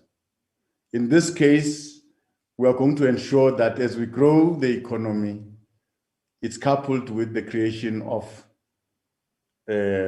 employment. We accept the reality that is confronted with us currently, but we are confident that we are going to change this reality. We have got a plan. We have put that plan before the country. The president has put that plan. We are going to follow that plan to try and recover this economy, to try and get the country back into work again. Thank you very much. Thank you, Mr. President. The next second supplementary, which was meant to be asked by Honorable Gungubela, will be taken by Honorable Mudise. That's the mistake I made earlier on. Go ahead, Daddy. Thank you very much, Mr. Speaker. Dumela DP. Dumela. DP, noting the current socio-economic conditions and the impact of coronavirus pandemic, what are the expected tangible outcomes from poverty alleviation programs of government? And how will the reprioritization of funds to support the implementation of the economic reconstruction and recovery plan make an impact to reduce poverty, reduce unemployment and inequality, particularly for the poor and the vulnerable masses of our people? Thank you very much. Thank you. President. Thank you, Deputy Speaker. The creation of jobs is right at the center of the South African Economic Reconstruction and Recovery Plan. To get our people back to their jobs, which they lost during the course of this pandemic. Government has committed almost over 100 billion over the next 3 years to create jobs through public and social employment as the labor market recovers. Targeting of almost 800,000 employment opportunities that can be created over the medium-term period. The process of reprioritizing funds, government is utilizing that process so that we can prioritize funds to infrastructure investment as a very important pillar that we think can boost our economic recovery. This can help us to fix the ailing infrastructure network industries while improving the country's competitiveness and also creating opportunities for mass employment and skills development. So we're going to lift infrastructure investment as one priority that will help us restore our economy. However, to accelerate the economic recovery and reconstruction, there's a need to implement some reforms to address the underlying causes of low economic growth and high unemployment. To this end, the President and National Treasury is implementing the Operation Vulindlela. These structural reforms are intended to change the structure of our economy to reduce input costs, lower the barriers of entry, and increase competition. Structural reforms will further lower costs and provide greater efficiency, which will increase the competitiveness of the economy and create new opportunities for investment. We have slowed down in terms of our investment drive because every country, everyone is focusing on dealing with the COVID-19 pandemic. But of course, we continue to count on the investment that we have received and that is being implemented as we speak in the country.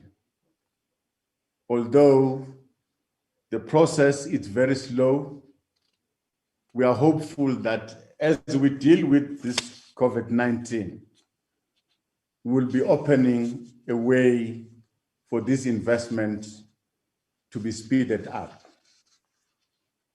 So besides investment, it will be very difficult for this economy to recover.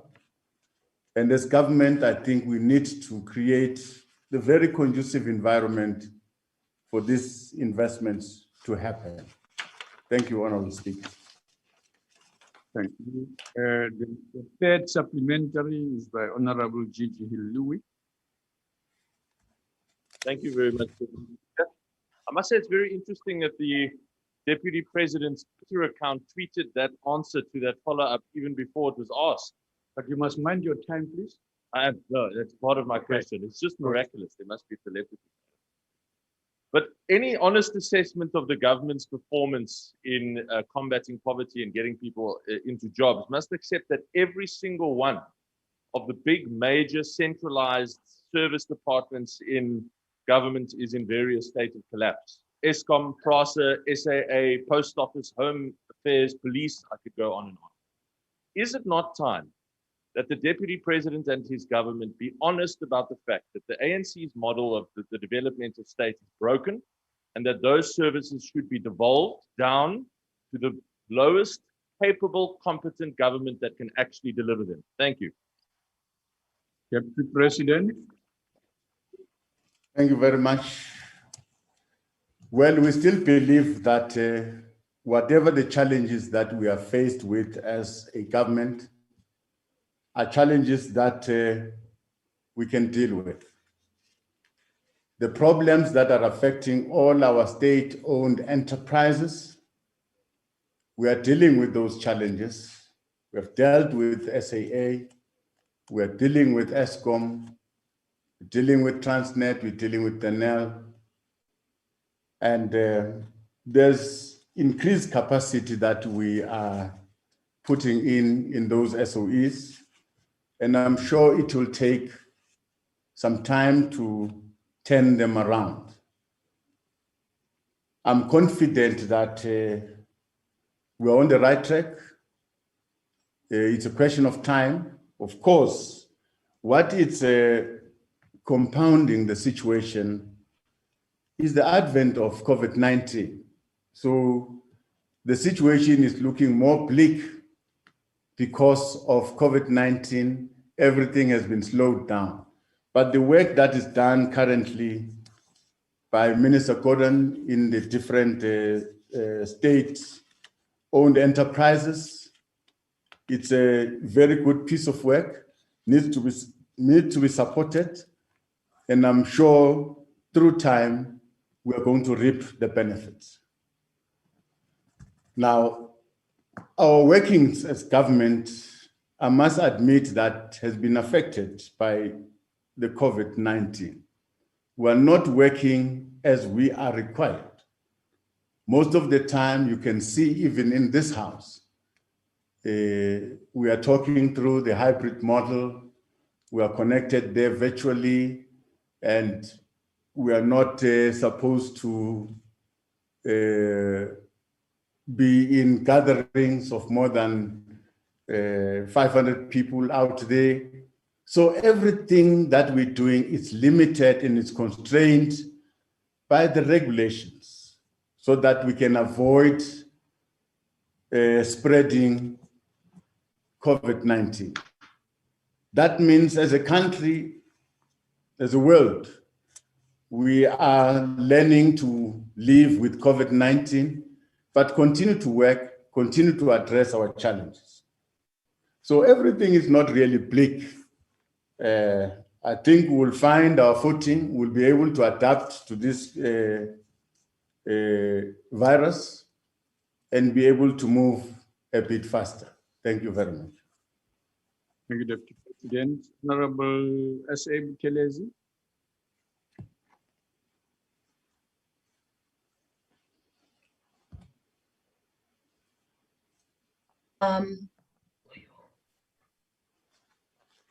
Thank you, Honorable Deputy Speaker.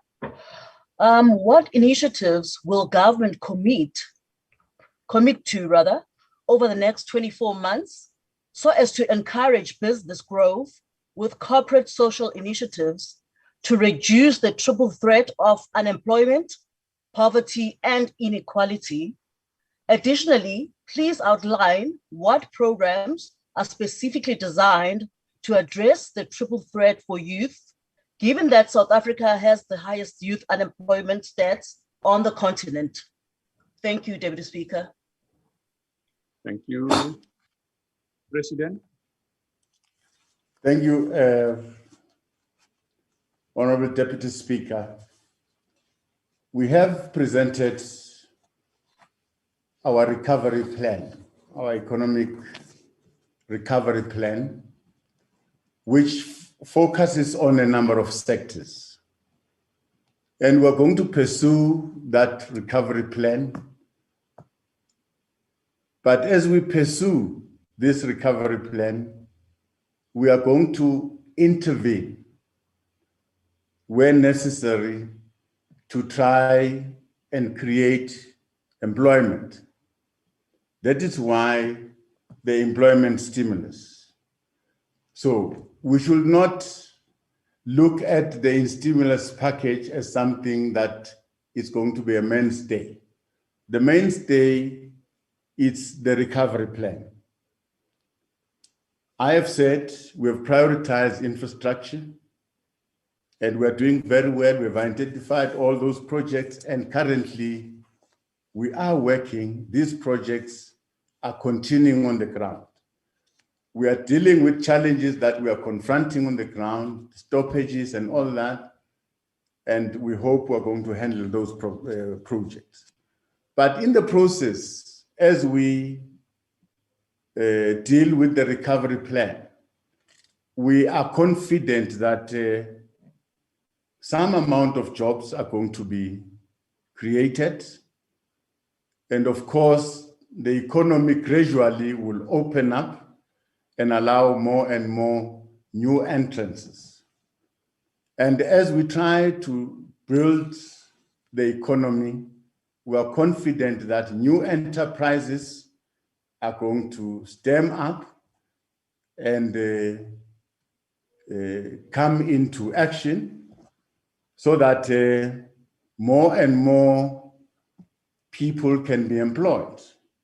In this case, we are counting our SMMEs as the best platform where we can create more jobs and we can make them enter the economy. So we are confident that the recovery plan, if well implemented with a clear focus, we are going to gradually get out of this economic mode. Now, we are mindful of the pandemic. Of course, we worried about the rise in infections, which might require some strict regulation so that it should not spread. So it's important to call on all our people to really adhere to the protocols so that we don't get into the third wave. That can further hurt our economy. So we must avoid it by adhering to the protocols, wearing of masks, keeping the distance, and sanitizing. So it's not going to be a difficult, easy journey to get out of this current situation. It's going to be a very tedious exercise, but I'm hopeful that day by day, the amount of energy that we put in the reconstruction of our economy will finally see the light of the day. Thank you very much. Thank you. The last question is asked by Honorable Siago.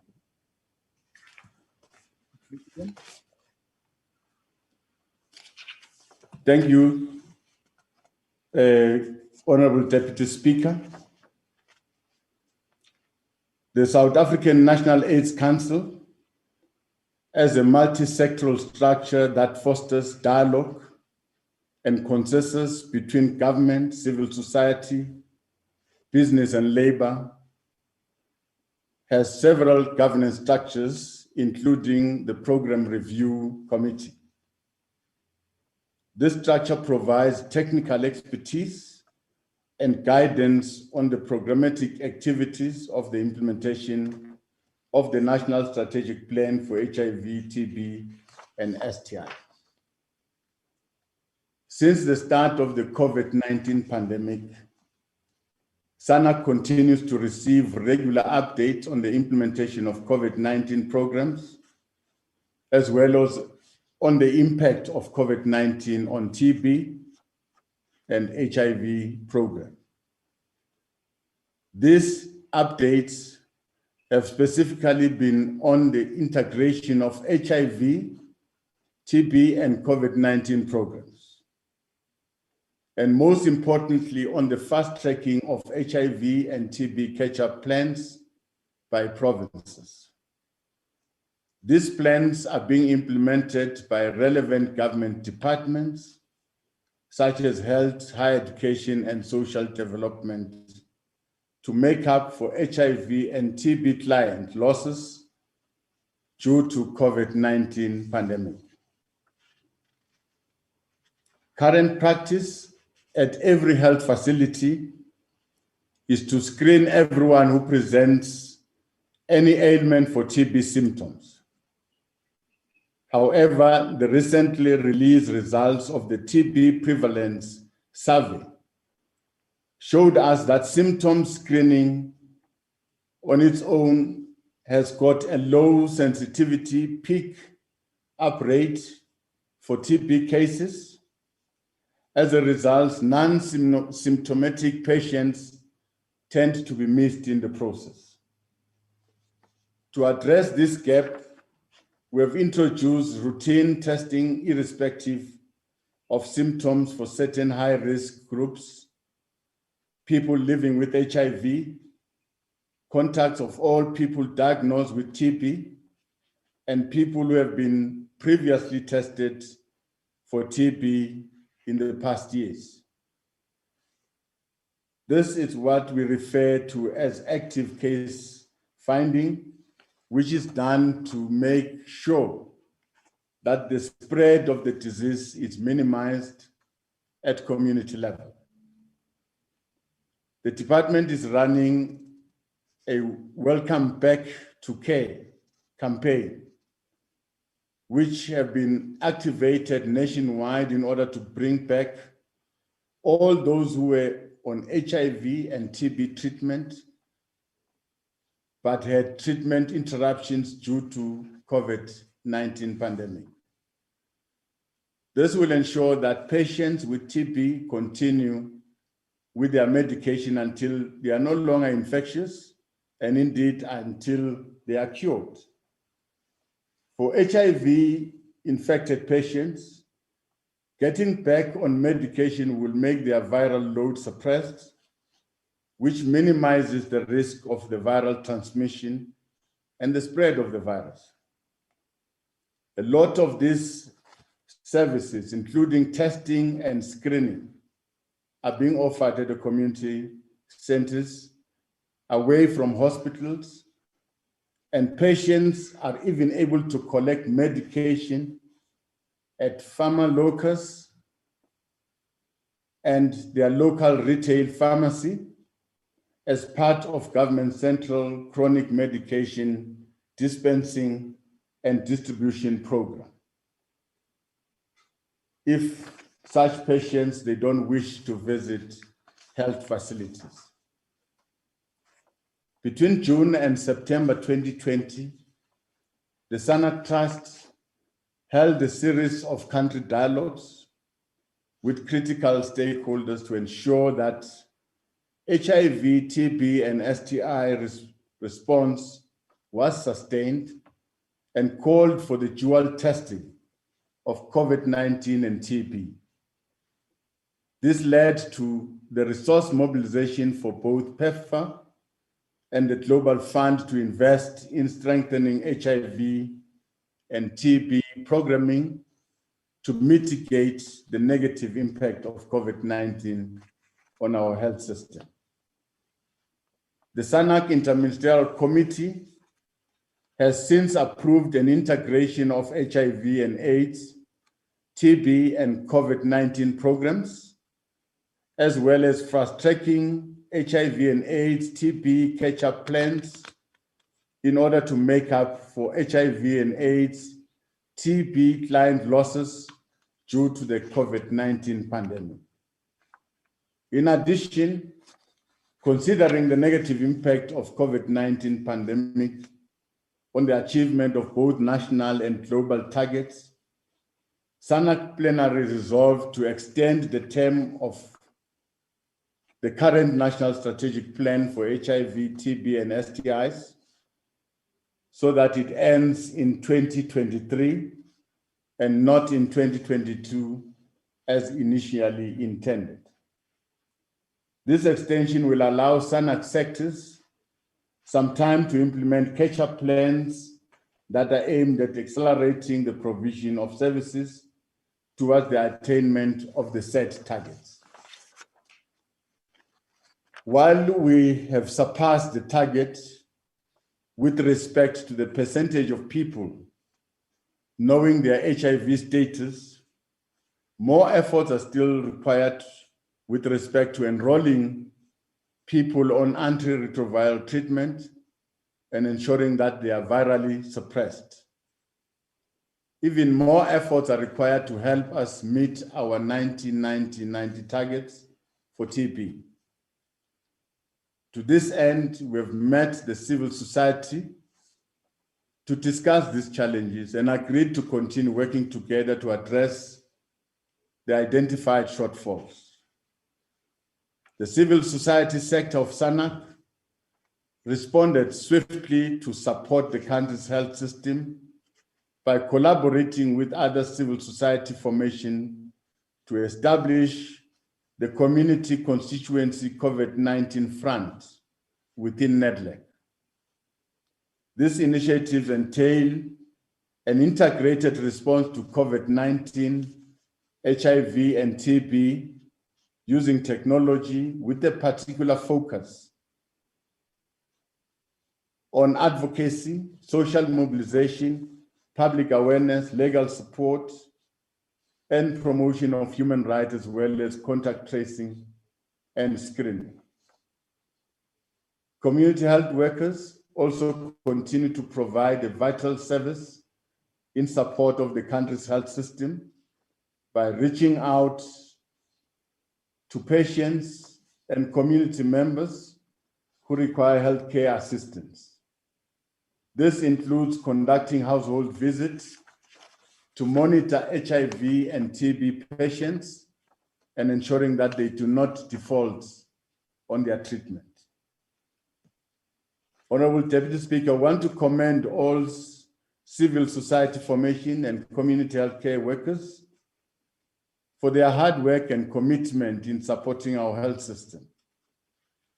We also take this time to encourage everyone to come on board and work together to ensure that we achieve the targets that we have set for ourselves for HIV, AIDS, and TB screening and testing. We call upon our communities to come out to screen and test to ensure that they receive the necessary assistance through our facilities. We must also take responsibility for our own health. As we continue our efforts of vaccination rollout, we continue to appeal to all of us to continue to observe COVID-19 protocols and employing all non-pharmaceutical interventions and behavioral change to stem off further infections as we confront new wave of infections. Thank you, Honorable Deputy Speaker. Thank you, Deputy President. Ngate Siabi. Honorable AMCR. I don't know why I'm assuming. Go ahead. Thank Oh, you. I know I'm right. So go ahead, Nat. Thank you, Deputy Speaker. Order, Chief Whip, order. Go ahead, Nat. Order sustained. Thank you, Deputy Speaker, once more, and good afternoon to the Deputy President.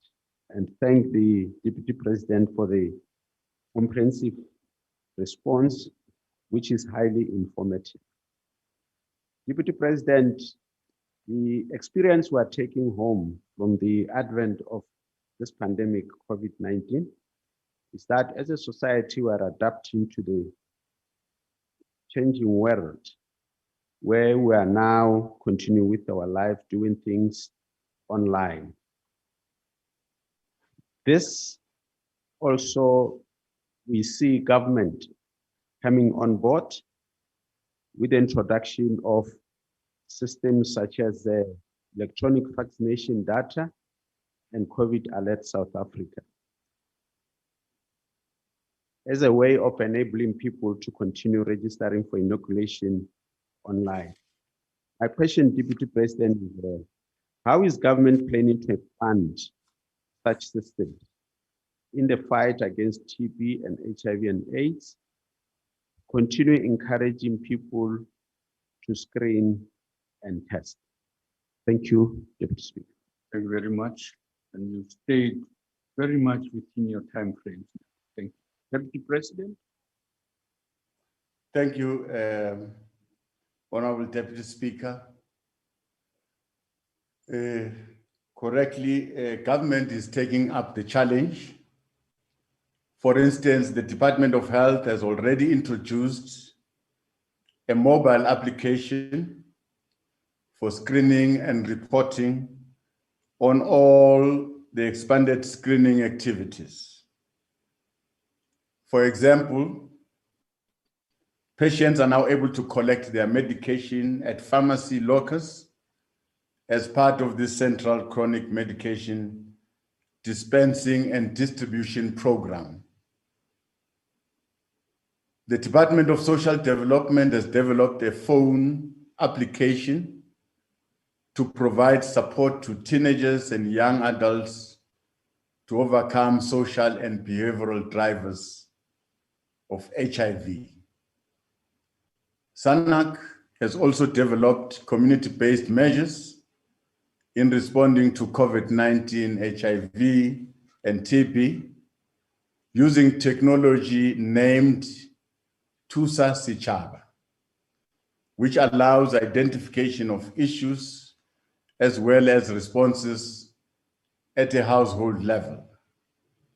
In addition, civil society has also developed a multifaceted digital response system called the Communication Master web-based platform, which includes behavior change, communication on access to services, testing, non-pharmaceutical methods for prevention, as well as personal and respiratory hygiene. These are some of the technological advances that we have created as government and will continue to adapt as we move on. Thank you, Honorable Deputy Speaker. Thank you very much. Honorable E.R. Wilson, you asking second.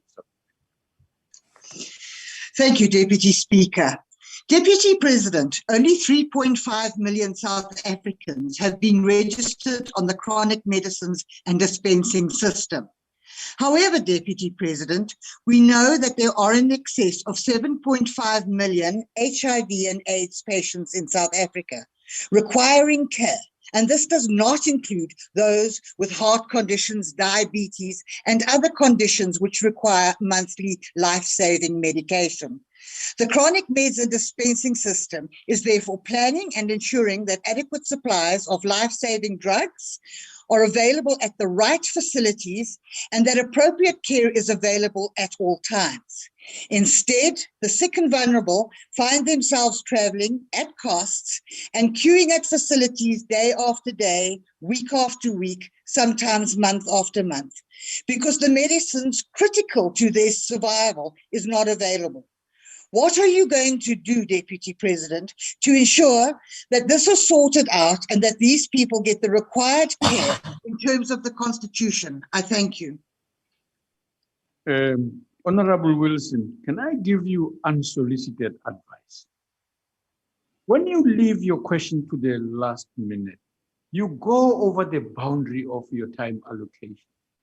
And it's not nice for me to have to tell you to stop. In future, can't you start with your question and then motivate it? I don't have to get involved in the contents. I'm just talking about time allocation. I want to have my conscience clean when I stop your time off as allocated to you.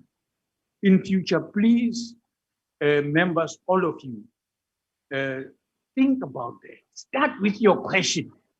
And then you can then say whatever else you want to say, of course, within the rules.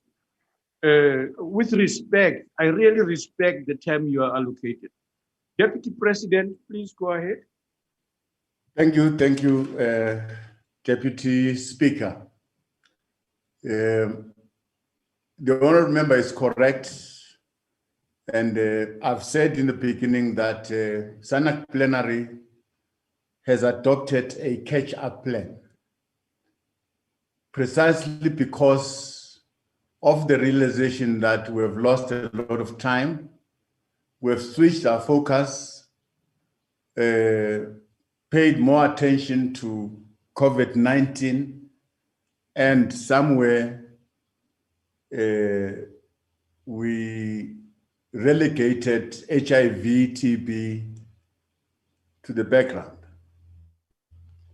Now, we are now launching this catch-up plan to say we're going to find the missing HIV people that were taking our medication, the missing TB people that were taking our medication, and we're utilizing our home-based care that are rooted in our communities to find these patients so that we can re-enroll them to our chronic medication scheme. So we are on track, we've realized that, and we accept the fact that we've lost a bit of time. That is why we're extending the implementation of the National Strategic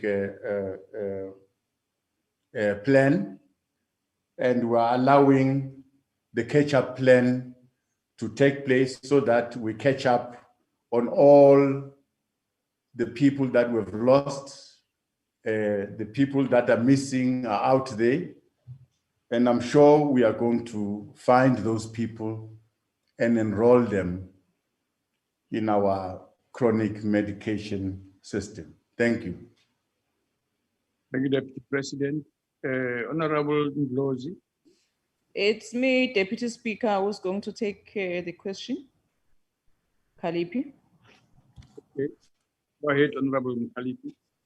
Thank you very much, Deputy Speaker. Deputy President, what short to medium term actions will you be taking to address the dramatic collapse of public health services in the country and in the Eastern Cape in particular? Because long before COVID-19, the public health system was in deep crisis in this country, struggling to cater for vast majority of people who depend on public health services. During the pandemic, we have seen a total collapse of the system across the nation, but more specifically in the Eastern Cape. The elderly people are subjected to long queues at the clinics the whole day. There is no medication, nurses and doctors are overworked. There are no ambulances. Almost everything is totally collapsed. So what short to medium actions are you going to take, Deputy President, to address this pandemic on its own? Thank you. Thank you, Honorable Deputy President. Thank you very much. Well, the situation, as you're explaining it in the Eastern Cape, I think we'll try and investigate it. The Minister of Health has been there several times to try and work with the provincial leaderships so that our people get assisted there. But I beg to differ with the honorable member in terms of the collapse of the health system. I think by and large, our health system has carried us up to this far. We have gone through the first wave of the pandemic, we have gone through the second wave, difficult, but the system, the health system, stood the test of time. I mean, you are a witness that all over the country, provinces were busy erecting temporary structures, putting additional beds. We have confronted the pandemic, and I can say we have succeeded. But in the process, there are casualties. We have lost some of our people. The health system has tried. That is why we sort of relegated some of our programs, like our HIV program, our TB program, and we focused on the COVID-19 pandemic. To be fair enough, if I assessed our health system, it has done relatively well. We continue to experience problems, COVID-19 is still with us. Of course, pandemics like HIV, TB are still with us. Therefore, our health system is still under pressure. We must continue to assist wherever we can. And I'm sure SANAC, Social Development, Department of Health, the Interministerial Committee on HIV and AIDS, SANAC, all of us are going to put our hand and assist the Department of Health, the system not to collapse. But so far, we've done very well as a country, and we want to thank Cabinet for the support that has been given to the department and the financial support in terms of buying the PPEs, buying the necessary medication, supporting the screening and tracing process. All those programs wanted money, and our government made it possible that all these happened. Thank you very much. Thank you, Deputy President. Honorable Misha. Deputy Speaker, with your permission, I'll take the follow-up. Okay, go ahead. Thank you, Deputy Speaker. Thank you for the response. I'll start with a question, and that is, what role can civil society play more in assisting the catch-up program, and in particular, the religious community? Let's just analyze. The Home Affairs Department recorded 443,551 natural deaths for the whole of 2020. Of that, 28,460 were tragically COVID-19 related. That means 415,000 people died of other natural causes, AIDS, TB. That is 1,000 per day for a year. You admit that we can do better, and I would ask whether the religious sector and civil society can assist in this regard. Thank you. Thank you. You even repeated great, Honorable Swart. Deputy President. Thank you very much, Honorable Deputy Speaker, for the very good question that what can we do to help? Well, to help the catch-up program, the challenge is that there are a missing number of people that are out there in our communities that have got TB. The task is that we must go out there and find those people. Finding these people, introduce them to treatment, and ensure that they take their treatment until they recover. That's one. Secondly, we must go out there and find the missing HIV affected people. We've got a number of people that have not taken their medication for quite some time. We must find these people and reintroduce them to the system, give them medication, ensure that we suppress their viral load. Now, that is the additional work that we must do to go out there, screen, test for TB, test for HIV and AIDS. Those who have abandoned their medication, reintroduce them to their medication, ensure that they take their medication until they are healed.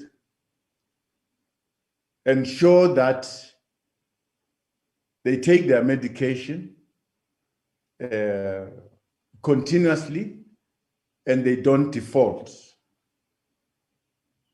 Well, with regards to COVID-19, there are trained medical practitioners that will continue to do the screening, to do the testing.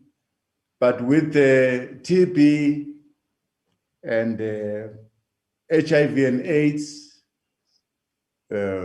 if there are home-based care that have been trained to screen and test those people, they will be out there. So if there are those people that are willing to help, we can introduce these people to the Department of Health so that they are guided on how best to help. But this is how far we want to take the catch-up plan so that we don't leave these two ailments, this pandemic, behind: HIV and AIDS and TB. Thank you very much. Deputy President, honorable members, that concludes questions to the Deputy President. I thank you, Honorable Deputy President, and that concludes the business of the day. The House is adjourned. You might now go home and have a rest